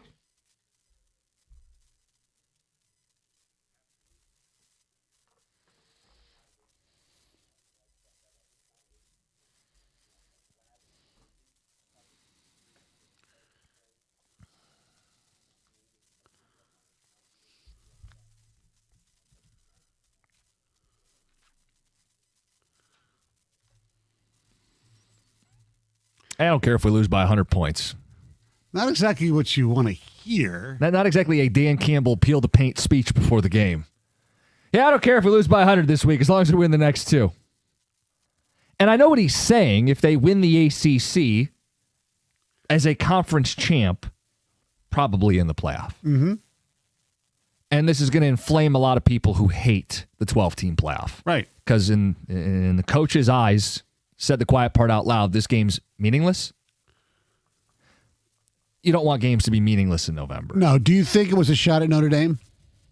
Some people have said it is, yeah. I mean, for Notre Dame, they can't lose. No. Joey McGuire, the head coach of Texas Tech, he was asked about certain things, and he said, quote, I have so much respect for BYU because that's what they play. I do. I was really excited whenever they joined the Big 12 because I think that they carry a lot of weight and a lot of respect. I think that I have a lot of respect for them entering a conference and not playing an independent schedule like other people. You already know who that is. There we go. Hey, Stoney, you want to know Pitt's non-con to start the season? Oh, boy. Duquesne and Central Michigan. And then, of course, they're going to play Notre Dame in the non-con. Okay, but it's not like Pitt's gone out and played a murderer's row. Pitt's notable wins so far in the season, you know who it is? I don't know who it is. There's no notable wins. They beat Boston College, Florida State, Syracuse, NC State, and Stanford. Who's Pitt beat? Nobody. But because they're in the ACC, it automatically makes them better. Like, here's the truth of it. Pitt could lose to Notre Dame by 100, win the ACC. Win the national championship. Or they could not make the playoffs. Well, that's the thing I wanted to bring up. And people are going to laugh because how can you leave out a power conference champion? But Pitt is number 23 in the country right now. You know who's right behind them? JMU. Oh. If JMU wins out. Well, their coach will go someplace else like Cignetti did. Right. And you know who's number 25 in the AP poll? South Florida. Well, if South Florida wins the American and JMU wins the Sun Belt, and Pitt loses by 100 points and has no notable wins, I'm supposed to put them in because they're in the ACC? No, Nard Dog, you actually could, as laughable as it is, not make it as the ACC champion. How long has he been there at Pitt? Forever, right? Yeah. I mean, if you're a Pitt alum, you say, all right, enough is enough, or do you even care? You know that, you can't compete really with Penn State in the state of Pennsylvania, at least, for major recruits and things like that. That isn't even still important anymore. It's kind of sad because, Pitt shares a stadium. They don't even have their own stadium. They share it with the Steelers. And they have a history there. Just Dan Marino, Tony Dorsett, Mark Spindler. It's just in the rear view. Narduzzi's been there forever. He got there. Avante Maddox. Yeah. 2015 was his first season there. Highlight was probably the Peach Bowl that they played and lost to Michigan State. Darrelle Revis. Yeah, there you go. Famous Pitt Panthers. Mike Ditka. Was he? Mm-hmm. Okay. Let's get to Josh in Ann Arbor. Josh, good morning. Hey, guys. How's it going? What's up? So I wanted to make the quick point about the Pistons. You guys have been talking about it. And I want to relay this to people. They also played on a back-to-back. Not only were they down 6 starters or whatever, or 4 starters, they were also on a back-to-back. And back-to-back, they went to the buzzer, really. Yeah, and I don't know how many times in the past few years we've lost either both games on a back-to-back or lost at least one, and it was really bad. Yeah, and we've done it a couple times as well. Like on a 7-game win streak, I think there was 2 back-to-backs. I'm pretty sure. And I think you're right, yeah. They played a lot of games this past in this 7-game stretch, and they've traveled quite a bit. I think they're coming up on a good homestand, but they haven't really played at home that much. No, they play Chicago tomorrow, Philly on Friday, and I think Indiana comes in too. One of those games, at least, or one or two of them, are NBA Cup games. So we get to see the new floor. We're down players, and Cade is limping in the fourth quarter. Yep. We're on a back-to-back, and we played in overtime. Only back-to-back of this win streak. But yeah, the point's well made. Now, if you're waiting to see them play, like who have they played, Stoney? Their best win's probably what, Houston? At Houston, game 2. Yeah, game 2. The East isn't very good. No. So if you're looking for like a gauntlet stretch. Right, and their other loss besides the Bulls was Cleveland, who's... I think Cleveland will end up as the 1 seed when the dust settles. But beyond that... They haven't played the Knicks yet. No, they haven't played the Knicks. They did play Orlando, who is an offseason darling, and they beat them. Mm-hmm. They've played Boston, who's going to be a playoff team, I think. Maybe? I don't know. Who knows? Like I said, the East is all topsy-turvy. Milwaukee, they have not played. I think Milwaukee could have one of the top 4 seeds. Yeah, this is one of those Doc Rivers does a decent job seasons because nobody expects them to win. Sure. Yeah. Sure. Dan Campbell next, 97.1.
He's all fired up, and football season is headed into crunch time. These are big games. Crunch time, and calendar's headed into crunch time, too. Between work, family, and game days, it's easy to forget that dentist appointment that you've been putting off. It's easy to delay it. Don't do it. Brightside Dental makes it quick and easy. It's like a no-huddle offense for your smile. If you've been putting off that visit or you want to start the year with a brighter smile, now's the time. Brightside Dental is welcoming new patients. $35 new patient special. If your current dentist can't see you soon, no problem. Brightside can, often same day. 9 Metro Detroit locations to choose from, right around the corner from you. 1-800-PAINLESS, BrightsideDental.com. That's Brightside Dental. No judgment, just care.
Down to the decimal point. Stoney in today with a banger of a poll question. Yes, very close.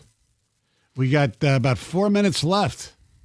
And the poll question was, if you could have just one of these play their entire careers in Detroit, who are you choosing? So you had to come up with 4 names for this. Was it hard to come up with the 4 names? It was hard to the first 3 were obvious, and then I couldn't decide about, one of the others and another Lion, like St. Brown or something like that. So we decided on Tariq Skubal, Aiden Hutchinson. Yeah, Tarek to some. Penei Sewell, Cade Cunningham. I love you, Stoney. I had to. Yeah, it's okay. I'm allowed. And you're allowed to make fun of me like everybody else does. It's okay. It's a good thing. So we have 3 minutes left, and we have almost 1,000 people voted. So we do appreciate this on this Veterans Day holiday. And thank you for all you veterans who not only voted, but served our country. Tarek Skubal, 12.5%. Least amount of votes. Aiden Hutchinson, 14.6%. Cade Cunningham, 36.4%. Penei Sewell, 36.6%. Wow. A 0.2% difference between the one player you'd want to spend their entire career in Detroit, Sewell versus Cade. Yeah. These were the top 2 choices to me. I'd go Cade. The impact that one basketball player can have on a city versus one offensive lineman, and Sewell is a fantastic offensive lineman. His mean streak, how important the O-line is to their success, I'm not trying to take anything away from him. But one NBA player, especially one as good as Cade Cunningham is, a guy making an MVP case at this young age, juncture of his career, is more valuable. Look, granted, the position is obviously more flashy than what Penei Sewell does. The fact that Penei Sewell is actually leading just shows you how intelligent this Detroit fan base is by recognizing the offensive line, despite the fact that we have a right tackle who's on the show usually. We need a center in this building. We have a guard, and we have a tackle. We need a center. What's Dominic Raiola up to these days? Worrying about is whether his kid's going to be healthy enough to play next year, right? Brutal, man. Counting his NIL money, though? Yeah. Frank Ragnow looking for a gig? I don't think so. He's probably very happy now. Yes, exactly. Fishing and hanging out. Hanging out with I think he just had another kid recently. Congrats to them. Yeah, absolutely. So, yes, we need a... Travis Swanson? Who are some other Lions centers? Name that Lions center. Yeah. By the way, we did forget when we were talking about Pitt. Yeah. The Pat Narduzzi, and I was naming some former Pitt players. We did forget Larry Fitzgerald and Aaron Donald. Yeah. And Kenny Pickett. I wouldn't put him in the category of the other two, but sure. Yes, he's an NFL player who played at Pitt. Yeah.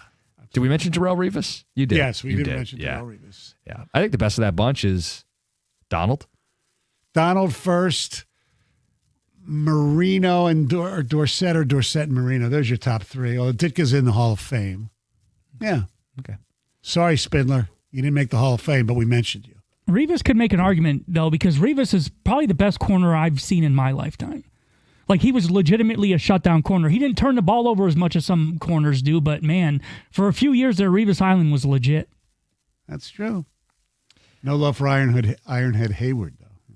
No. Take a text. I'd take Cade too, guys. Penei isn't going anywhere. Hall of Fame tackles generally play for one team for their entire career. Well, somebody voted, or 2 people voted late, because with 9, and the poll is closed. 998 votes. Skubal 12.1, Hutch 14.3, Sewell 36.6. Cade Cunningham wins it at 37%. Wow, late push. Late push. Skubal, the fewest votes. Texter says, got to be Skubal. There's nothing like having an ace for life. I don't know if it's just that people have soured on that possibility. Yeah, I think that has a lot to do with it. Yeah.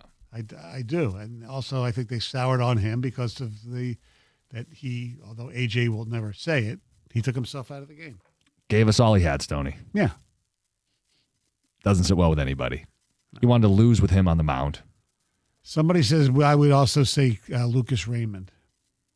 There's just not a Red Wing. No. Whatever. I mean, and if it was a Red Wing, would it be Raymond? It could be Raymond or Sider, right? There's nobody else.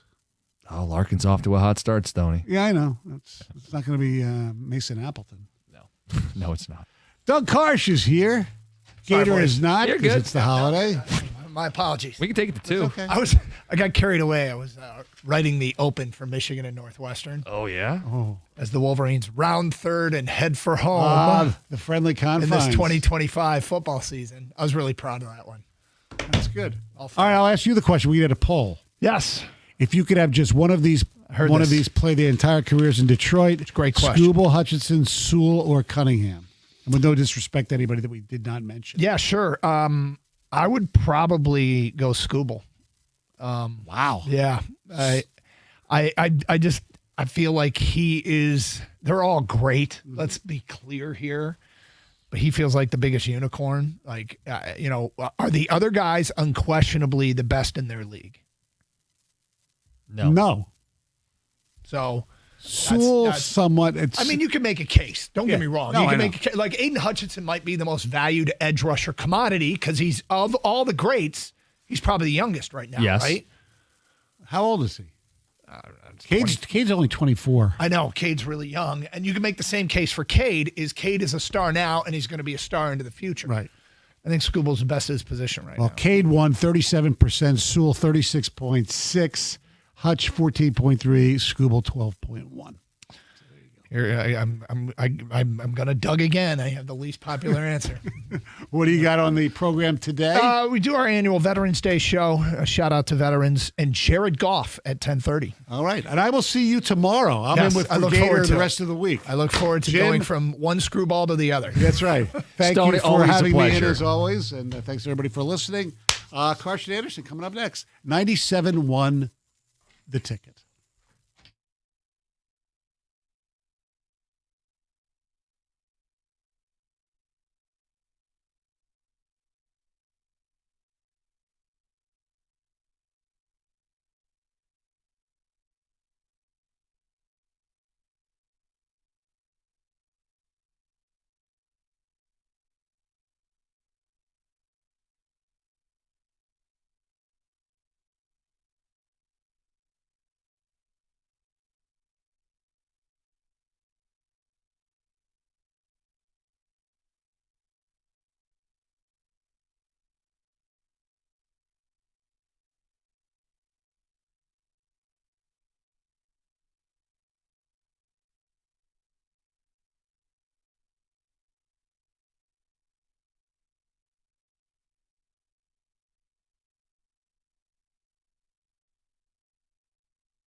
Hello, and welcome to the Karsch and Anderson program. I am Doug Karsch. Gator is out today on this Veterans Day 2025. Thank you for being with us. There is a lot to get to today, but as always on Veterans Day, we salute those that have served our country, and we do appreciate all that you have done and continue to do, and certainly those that have family members that are veterans. We do this every year, the salute to the veterans. We love to hear your story. Whether it was, what you did and what your role was, and if it's someone in your family that you'd like to give a shout out to, we do appreciate that as well for all the veterans out there. And we've done this every year on Veterans Day and got quite a good response. And we like to hear, what was your time serving like, and we also love to hear your sports takes. Okay, so you can tell us who you are, what you did, and tell us, who your favorite player was, favorite game, your sports claim to fame, your sports take, whatever it is. When you get into an argument with your friends, what's the argument you always had? And your side of it. Or, hey, I scored the touchdown in high school that won the district. Like what? We don't care what it is. We love to hear from veterans today. And whatever your sports take is. So don't be shy, 248-539-9797. This is your day, and it's one we've done. I think I'm always on the air on Veterans Day, and usually it's me solo and Gator with the day off. So I've done this a lot, and it's, there's a few shows that stand out because this is not in my wheelhouse. We were not a military family. Well, that's not completely true. We're not a United States military family. My mom is Canadian, St. John, New Brunswick in the Maritimes. And she married my dad, a New York City kid. And there's no military background on my dad's side. On my mom's side, from coast to coast, I've got cousins. And I've got at least 4, my Uncle John, and at least 3 of my cousins that served in the Canadian Navy. So a whole different deal there. But we're not a military family.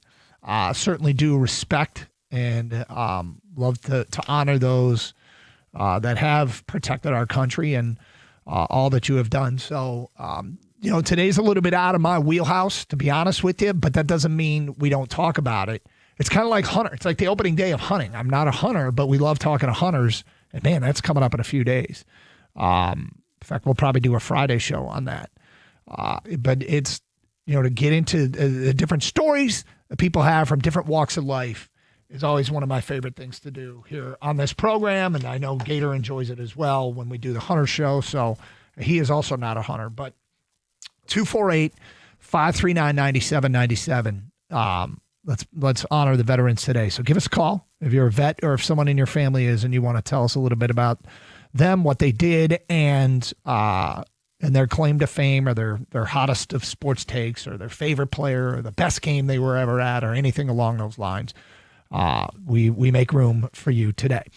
In the meantime, Jared Goff, Lions quarterback, will join us at 10:30. We haven't done a lot of this. I got a whole list of questions. I'm probably going to do 30 minutes with Jared Goff. But feel free to text us over any questions you have for Jared Goff. We take a listener question. And if we can get a good one. And look, there's something to be said for some of the fans' questions and some of the things that you guys think about that we in the media don't. So if you have a question you'd like me to ask Jared Goff today at 10:30, 248-539-9797. Send it over via text. And Jeff, who's behind the glass today playing, you got the text, right? Just making sure. All right, good. He does.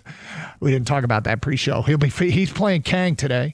He will sift through them and send over, some of the questions that people have for Jared Goff, and we will try and get them to him today at 10:30 here on Karsch and Anderson. Obviously, you heard Dan Campbell in the morning show. We'll give you the best of what he had to say, and we got to talk a lot about the Pistons. Back-to-back nights. Felt like half the team was out last night injured. It was Cade, Duren, and the Motor City Cruise up against the Washington Wizards, and what a game! A gut check, out of gas, I don't think Washington had played since Saturday, and the Pistons played the Sunday, Monday, back-to-backs on the road, got back late at night, and no Asar, no Isaiah Stewart, no Tobias Harris, no Karis LeVert, no Marcus Sasser, and obviously Jaden Ivey's out. That's like half the contributors. And they still gutted out a win. And you may recall I talked about this last week, that broadcasting choices are made based on, and the Pistons weren't showing up on SportsCenter. They're playing good opponents, getting wins. They're on a streak. Cade's a superstar, and they weren't showing up on SportsCenter. They showed up this morning on Get Up. The Pistons and Cade Cunningham's performance. And there's a lot to talk about with Cade last night, because it was Cade and Duren and then a bunch of dudes. And those dudes, Dennis Jenkins, awesome. Javonte Green, big play. Duncan Robinson, some huge shots. Like, this was a fun game. We got to see Chaz Lanier get some minutes. Bobby Clinton. And they found a way to gut out a win. And you could tell they were out of gas. You could tell they were out of gas. Fun watch, fun win. They're going to get a lot of love today here from 10 to 2. I'm Carson Anderson. We'll start knocking down your phone calls, and we'll talk with Jared Goff at 10:30. Again, get your questions over for Jared at 248-539-9797. If we get a good listener question or two, we'll pass it along. We'll ask the Lions quarterback today at 10:30. Hey, football season is here, and the University of Michigan Credit Union debit card makes game day even better. When you use your Michigan debit card at Chrysler Center, the Big House, or Yost, you'll score discounts on fan favorites like popcorn and souvenir sodas. It's the perfect way to show your team spirit all season long. Do not miss out. Go get your U of M debit card, available exclusively from UMCU. Visit umcu.org to get started. Insured by NCUA.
Doug Harsh, Jared Goff coming up today at 10:30. Gators out today. Happy Veterans Day to the vets out there. And we're taking veterans' calls and stories and their sports takes and their claim to fame and all of that. We do this every Veterans Day. And we started off with Tom in Commerce Township here on 97.1. Hello, Tom. Hey, how are you? I'm great. Yeah, just a quick story. My dad was in World War II. He was in the 3rd Army, and he was an infantry unit. And they pulled him out one day because he could work a radio, and they put him on a 40-foot ship-to-shore personnel boat that he ran. And right after the war ended, he was at the island of Japan, and he was going to deliver the 3rd Army commander, General Kruger, from his command ship to the island. And the general's aide came down to the boat to check it out to make sure everything was cool. And my dad had said that they used to sneak up behind the supply boats and jump on board because there was only one guy running that supply boat, taking supplies out to the ships. And they would jump off and grab cases of beer, and they'd store them in the bow of the boat. So when the general's aide came out, he said, "Hey, well, how come your boat sits so low in the front?" 'Cause, usually these boats are low in the back because the engine. And he says, I don't know. It's always been like that. And he was able to deliver the general to the island. So that's pretty cool. I got a lot of stories, but that one I thought was kind of funny. That's hysterical, Tom. Because I've got a ton of beer there. Because that's right. And, maybe the general likes the brand that I got. That's cool. Hey, was your dad a big sports guy? Did he have any favorite players, favorite stories, any claim to fame? No, he wasn't a sports guy at all. He was a musician. He was a guitar player and didn't really get into sports too much. That's too bad. It's too bad Gator's not here. He'd have a bunch of questions about the guitar, but great story, Tom. Great story. Yeah, thanks, man. Yep. You guys are great. I appreciate it. I would listen to you guys every day. And thank your dad, of course, for his service. Cindy in Westland, you're next, if he's still with us. Cindy in Westland. Hi, Cindy. We're great. Marine Corps here. Oh, great. Mine is a sports claim to fame. Okay. Then this is years ago. I'm over 60 now. Me and my brother went to a Detroit game, and they were playing Dallas. And you know how it is, like the last, 10 minutes, people start leaving the stadium because they want to beat the rush. Is this football? It was football. And in Dallas or in Detroit? It was in Detroit. Okay. Went down to the Detroit there. Okay. And this was when, it was at the Silverdome. This was when Detroit was actually beating Dallas. They actually won. People were already leaving, and so me and my brother, we kind of snuck up as close as we could to get to the 50-yard line. And we were on the opposing team. We were on Dallas's side. Mm-hmm. We were about 3 rows up. We were so close that I was yelling down things like, Dallas, you suck, go home. Right. Troy Aikman was so mad, and he heard me, that he turned around and gave me the bird. Me and my brother were shocked. We couldn't believe it that this guy flipped me off. But it was hilarious. It was my claim to fame. Yeah, Troy sure. Aikman gave me the bird. And it's funny, stuff like that happens. When that happens, I don't know, you see Troy Aikman now doing Monday Night Football, you must laugh a little bit. There's your guy who gave you the bird. Yeah, every time I see him, I say, that guy gave me the bird. That guy, yeah, that's my one claim to fame. That's hysterical. Well, Cindy, thank you for your service. Thank you for your support. All right, take care. 248-539-9797. Dr. Kim in Wayne, you're on 97.1 The Ticket. Hi, Dr. Kim. Good morning. How are you guys doing? We're great. What's up? Well, I wanted to share a story. Before I went to Vietnam, I'm that old, I went to advanced training at Fort Devens in Massachusetts. And I like to play baseball, and I tried out for the post baseball team, and I ended up making the team, and I played second base, and I was leadoff hitter, and was having, pretty good time.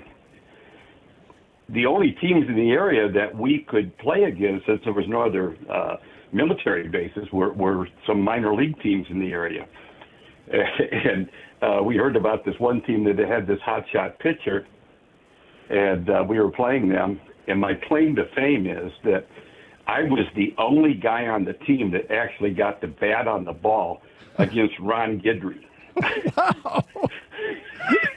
Yeah, I was watching him throw the ball 90. Well, it seemed like 155 miles an hour at the time, but we weren't used to that. But he started his wind up, and I think I started my swing about the same time, and I still hit it about 20 feet foul down the right field line.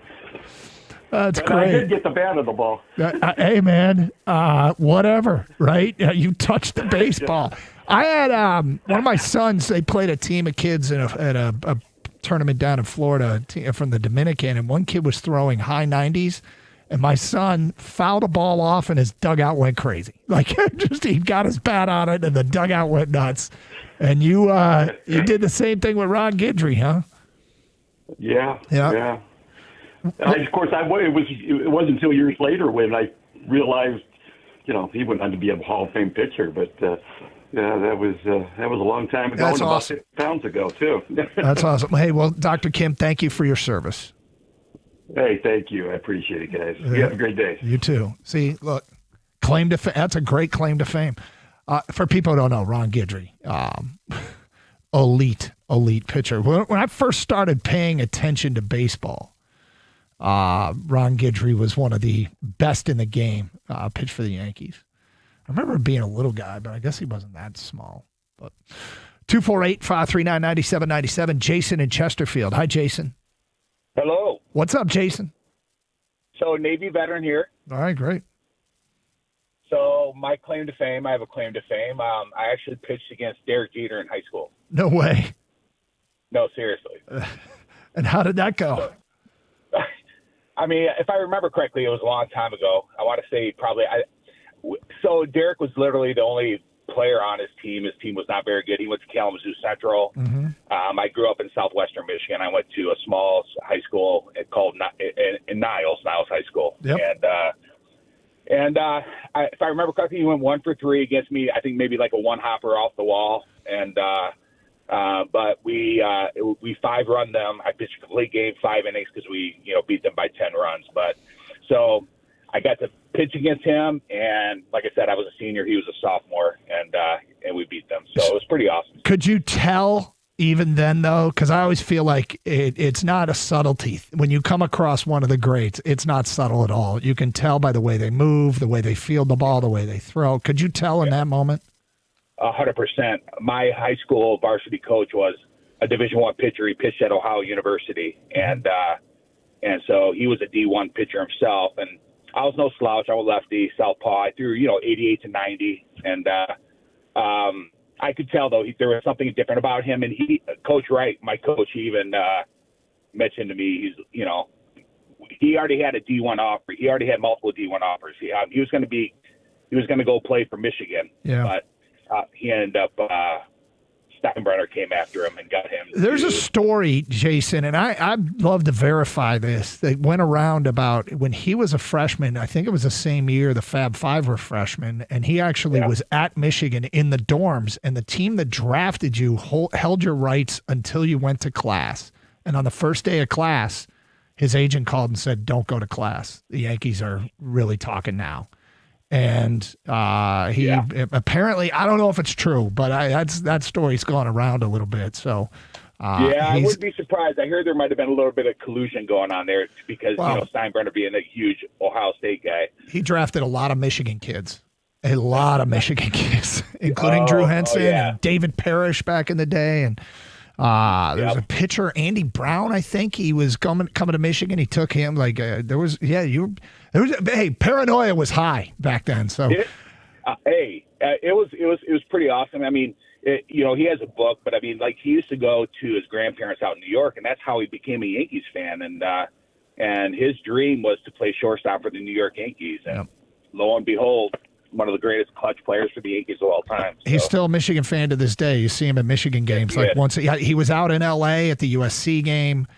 He's been down on the field pregame. I interviewed him at the 2006 Michigan-Ohio State game when I was sideline reporter. He was at that undefeated versus undefeated game on the field on the Michigan sideline. So, hey, Jason, thank you for your service. We got to get to Jared Goff, the Lions quarterback. I'll sift through some of these questions. I haven't had a chance to look at him, but Whether or not, if the listeners have any good ones, and I'm looking at them now, they look like there might be some good ones. So we'll throw some of these his direction as a Lions quarterback will join us next, and then more of your phone calls. Carson Anderson, Gators out today, 97.1.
Gators out on this Veterans Day. It is Carson Anderson, and we do our annual Veterans Day show, and we'll get to your Veterans Day calls coming up. Jared Goff scheduled to join us here momentarily. 97.1 The Ticket. Doug Karsch.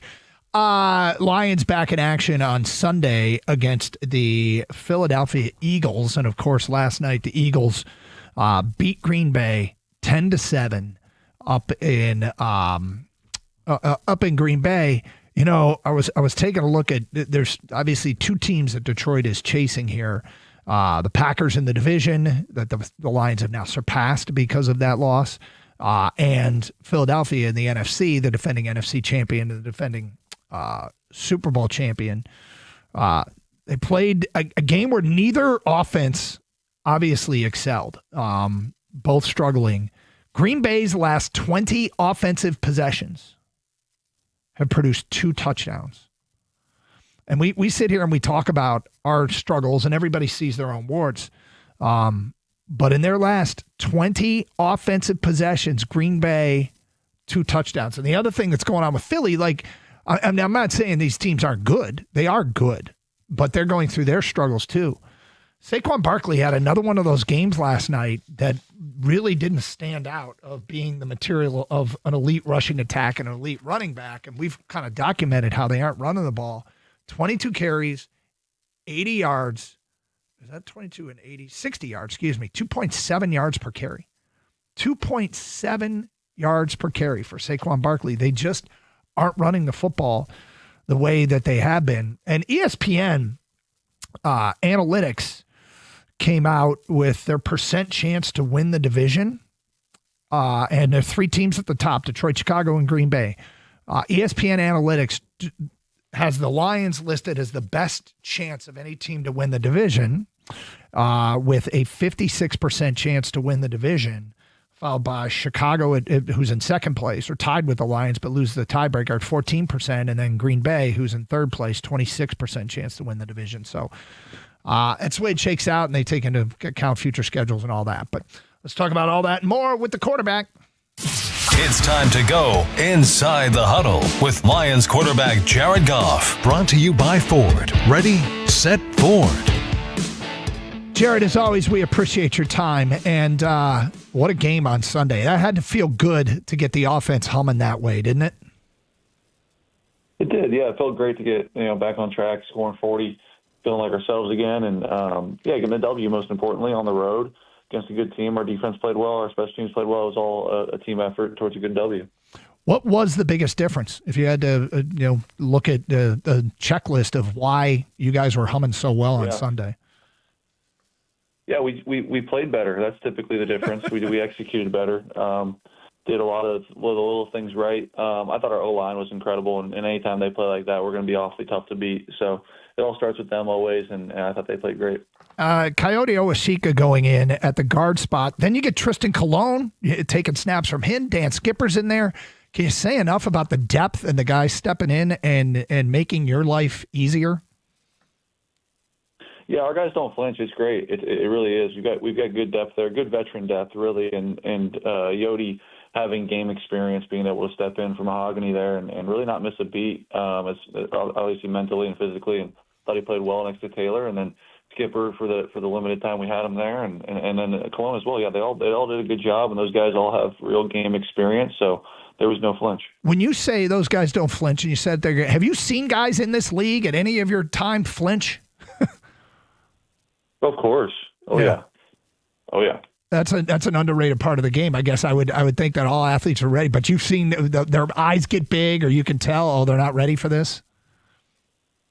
Oh yeah, it's happened. Yeah. It certainly has happened. Yeah. But those guys are veterans. They're good to go. A big storyline was Dan Campbell calling plays, and you guys have been very, very clear that this is not about anything with John Morton, and you've been his contributions have been well documented by you guys since that game. But what did Dan bring to the table that was helpful?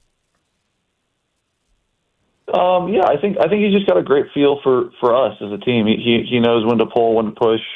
When's the right time to take a shot? When's the right time to run the ball? And just has a good feel for that.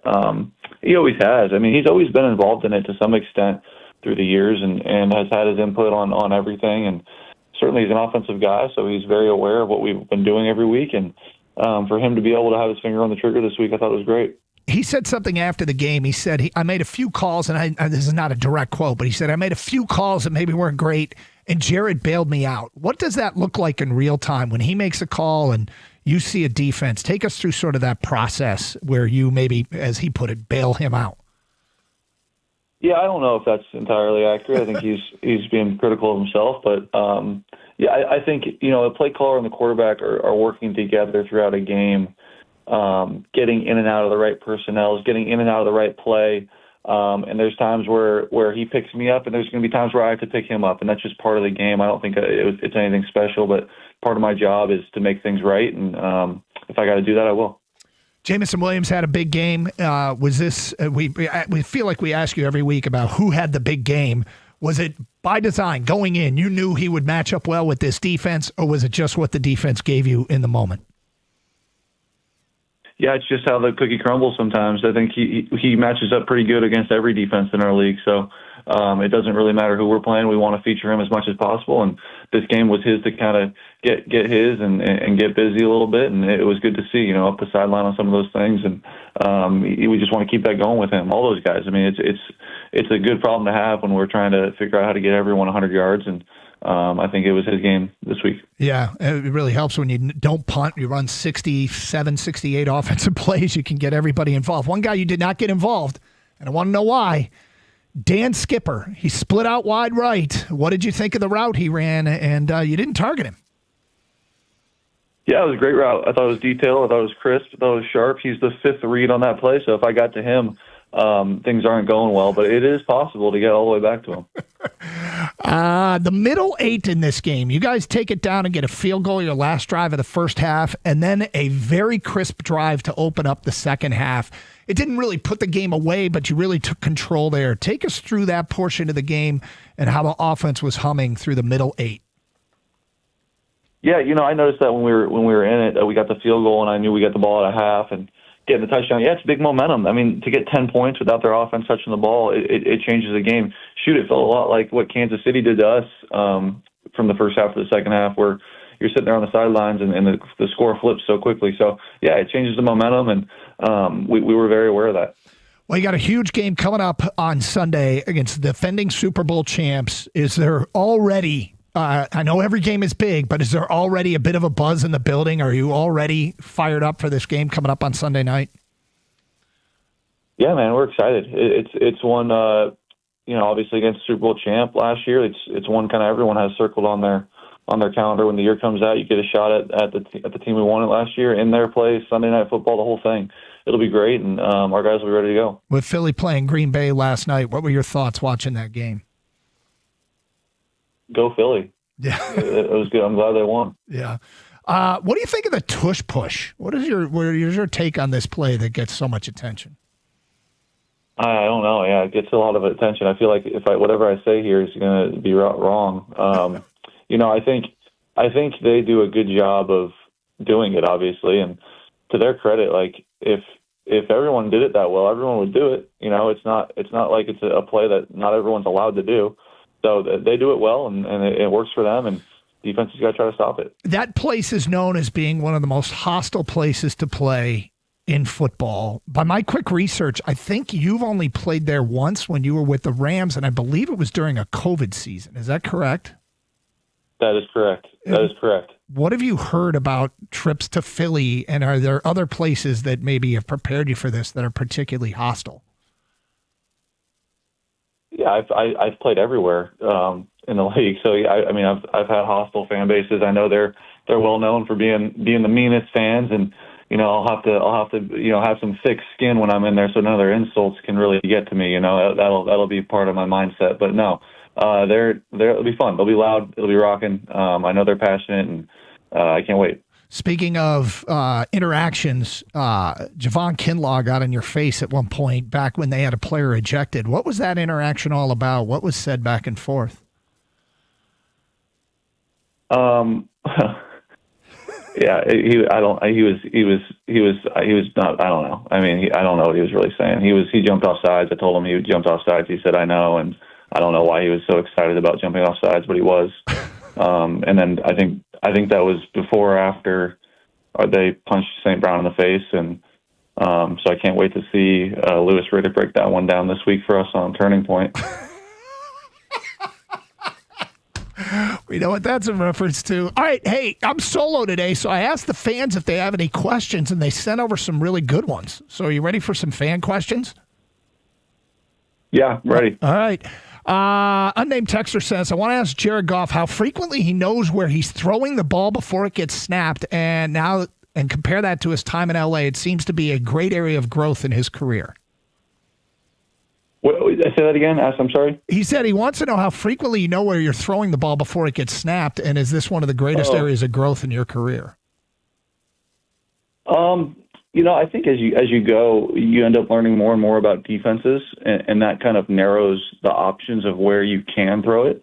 So yeah, I think certainly as I get older and as I learn more about what I'm looking at, what I'm looking for, it kind of narrows your options, and then it just makes you play faster. So yeah, certainly I feel like I've gotten faster at decision making every year.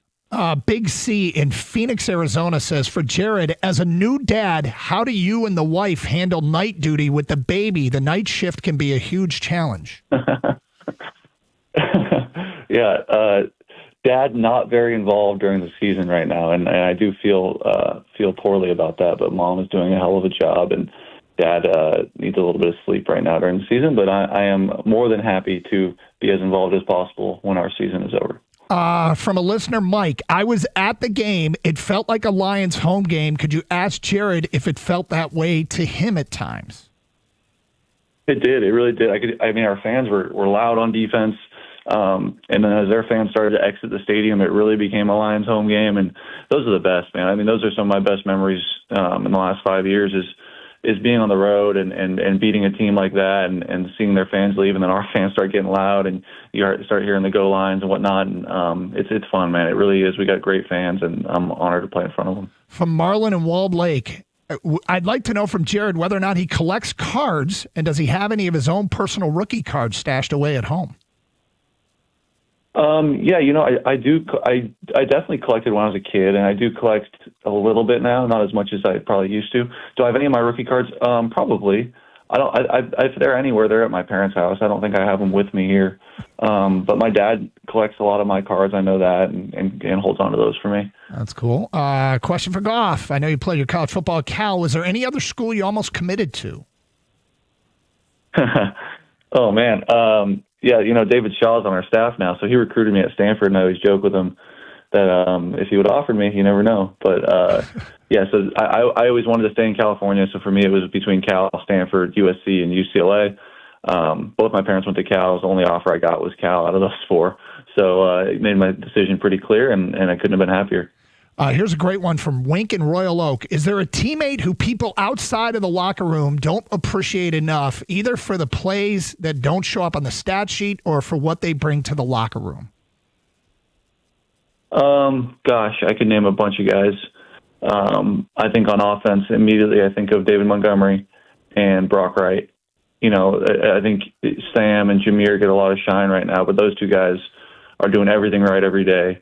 Show up every day to work with a good attitude. They show up on Sundays. They do everything right on Sundays. They're there when we need them. They're so reliable, and I think that'd be my answer. And final one from Scott. What did you say when you went up to Dan Campbell after the game? It looked like a nice little exchange on the sideline. Yeah, I said, great job, man. I told him he did a great job, and he was expressing, that he wanted to do this or that differently, and we just kind of said, good job and good game. Jared, we appreciate your time. I'm proud of the fans. I think these were really pretty good questions. Yeah, we should just do that from now on, huh? Oh, wow. That kind of hurts. Jared, thanks for your time. We'll talk again next week. All right, guys. Thank you. See ya. Lions quarterback Jared Goff. You guys did really well. Fans, I'm impressed. I could have asked him another 10. So nice job. And obviously Jared liked them. Apparently somewhat better than the questions we from the top rope, man. It's all good. Great job from the quarterback, as always. It is Carson Anderson here on 97.1 The Ticket.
All right, that was great. Lions quarterback Jared Goff every Tuesday here on Carson Anderson on 97.1 The Ticket, and I'm proud of our audience. You guys asked some really, really good questions, and he did a nice job with them, and certainly look forward to talking to him each and every week. Because look, if you missed it a few weeks ago when the Lions lost to Kansas City, there was a very strange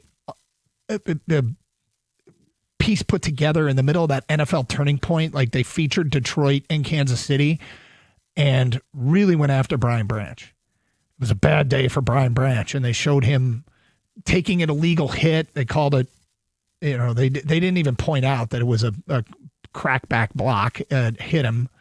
They talked about him getting shown up by Patrick Mahomes, who taunted him in the end zone, and then they showed him getting the exchange he had where he punched a dude in the face. I can't remember who he punched, but he hit a guy. He didn't punch him. He hit a guy afterwards, and it led to a big fracas, and he got suspended. And NFL Turning Point did a big breakdown of it. And that is why in the middle of this, when Payne got thrown out and Kinlaw was in Goff's face, Jared Goff said, I really look forward to NFL Turning Point, and Louis Riddick breaking it down this week, which is hysterical. Absolutely hysterical. Because the NFL, that didn't feel right. That didn't feel right at all back when they did it. And I tend to think we're not super sensitive here, but it felt like they were really coming at Brian Branch, and unnecessarily so. So obviously, Jared has a file of things they file away that could serve as motivation. What a huge game they got coming up on Sunday night. What a big win for the Pistons last night. Look forward to talking about that if you want to get your Piston calls in. There's all kinds of discussion to come out of that game. That was a tired, undermanned Piston team. And look, we get it. Washington's not very good. But their effort last night, you could see it late in the game. They looked tired. The Pistons looked tired. And they had to play a lot of guys that don't get a lot of minutes, and they still found a way to win. And it's got people waking up on this Tuesday wondering, how real is this team? And in fact, later in the show, insiders answer that question. Are the Pistons for real? So that to look forward to. In the meantime, it's Veterans Day. We do an annual Veterans Day show where either if you're a veteran or someone in your family is, you'd like to call up and share their story of time in active duty, along with their sports claim to fame or their favorite player or the game they were at or the story they always told or the debate you have with them, whatever it is. What is their sports connection to sports? We've done this every year on Veterans Day, and I always enjoy hearing from veterans out there. 248-539-9797 or their family members. If you want to keep talking Lions, we're open to that too. Gator with the day off. It is Carson Anderson. Back to your phone calls. And we go to Steve in Brighton. You're next on 97.1. Hello, Steve. Hi, Doug. Thanks for having me on. Sure. Hey, Doug, I just wanted to honor my dad who passed away in 2020. He was a Korean War veteran. He was in the Army artillery, and he had always talked about his time in Eau Claire, Wisconsin. He was actually the pitcher in Carson Park, hometown boy. And you can look up his stats, Don Jordan, and he actually played with Hank Aaron. And it's an interesting story that he told me. My grandpa, back in the day, they used to always sign baseballs. They would sign baseballs. So I actually have a signed baseball from Hank Aaron when he was 18 playing with the Eau Claire Bears. Wow. And my dad actually pitched the winning 1951 pennant. And what's also interesting is the photograph that you can look up of the 1952 Eau Claire Bears online has Don Jordan. You'll see Hank Aaron there in row 2.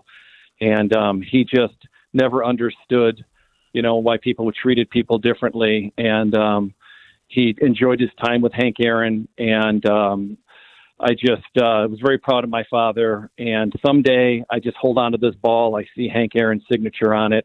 And at the time was insignificant and means so much to me now. That's awesome. So when you say pitch or the pennant, they won the league when he was with the Eau Claire Bears. Is that correct? Eau Claire Bears. Yep. Eau Claire Bears. If you look up Eau Claire Bears. Yeah, I just looked up the picture. I've got it right here, and I can see Hank Aaron. Yeah. Do you? So then he was in the Army after that. Is that correct? Yeah, actually, he was a little upset because he was a hometown boy in Eau Claire, and they never moved him up to the Braves because he kept filling Carson Park. because he was the hometown guy. And so people came out to see Don Jordan, the home prodigy, playing at Carson Park, and he never got moved up into the majors because he was just putting butts in the seats there in Carson Park. And if you look up his stats, he was a tremendous pitcher, but then he had to go into the military. He got drafted and went into Korea and then came back and played a little bit more for the Eau Claire Bears.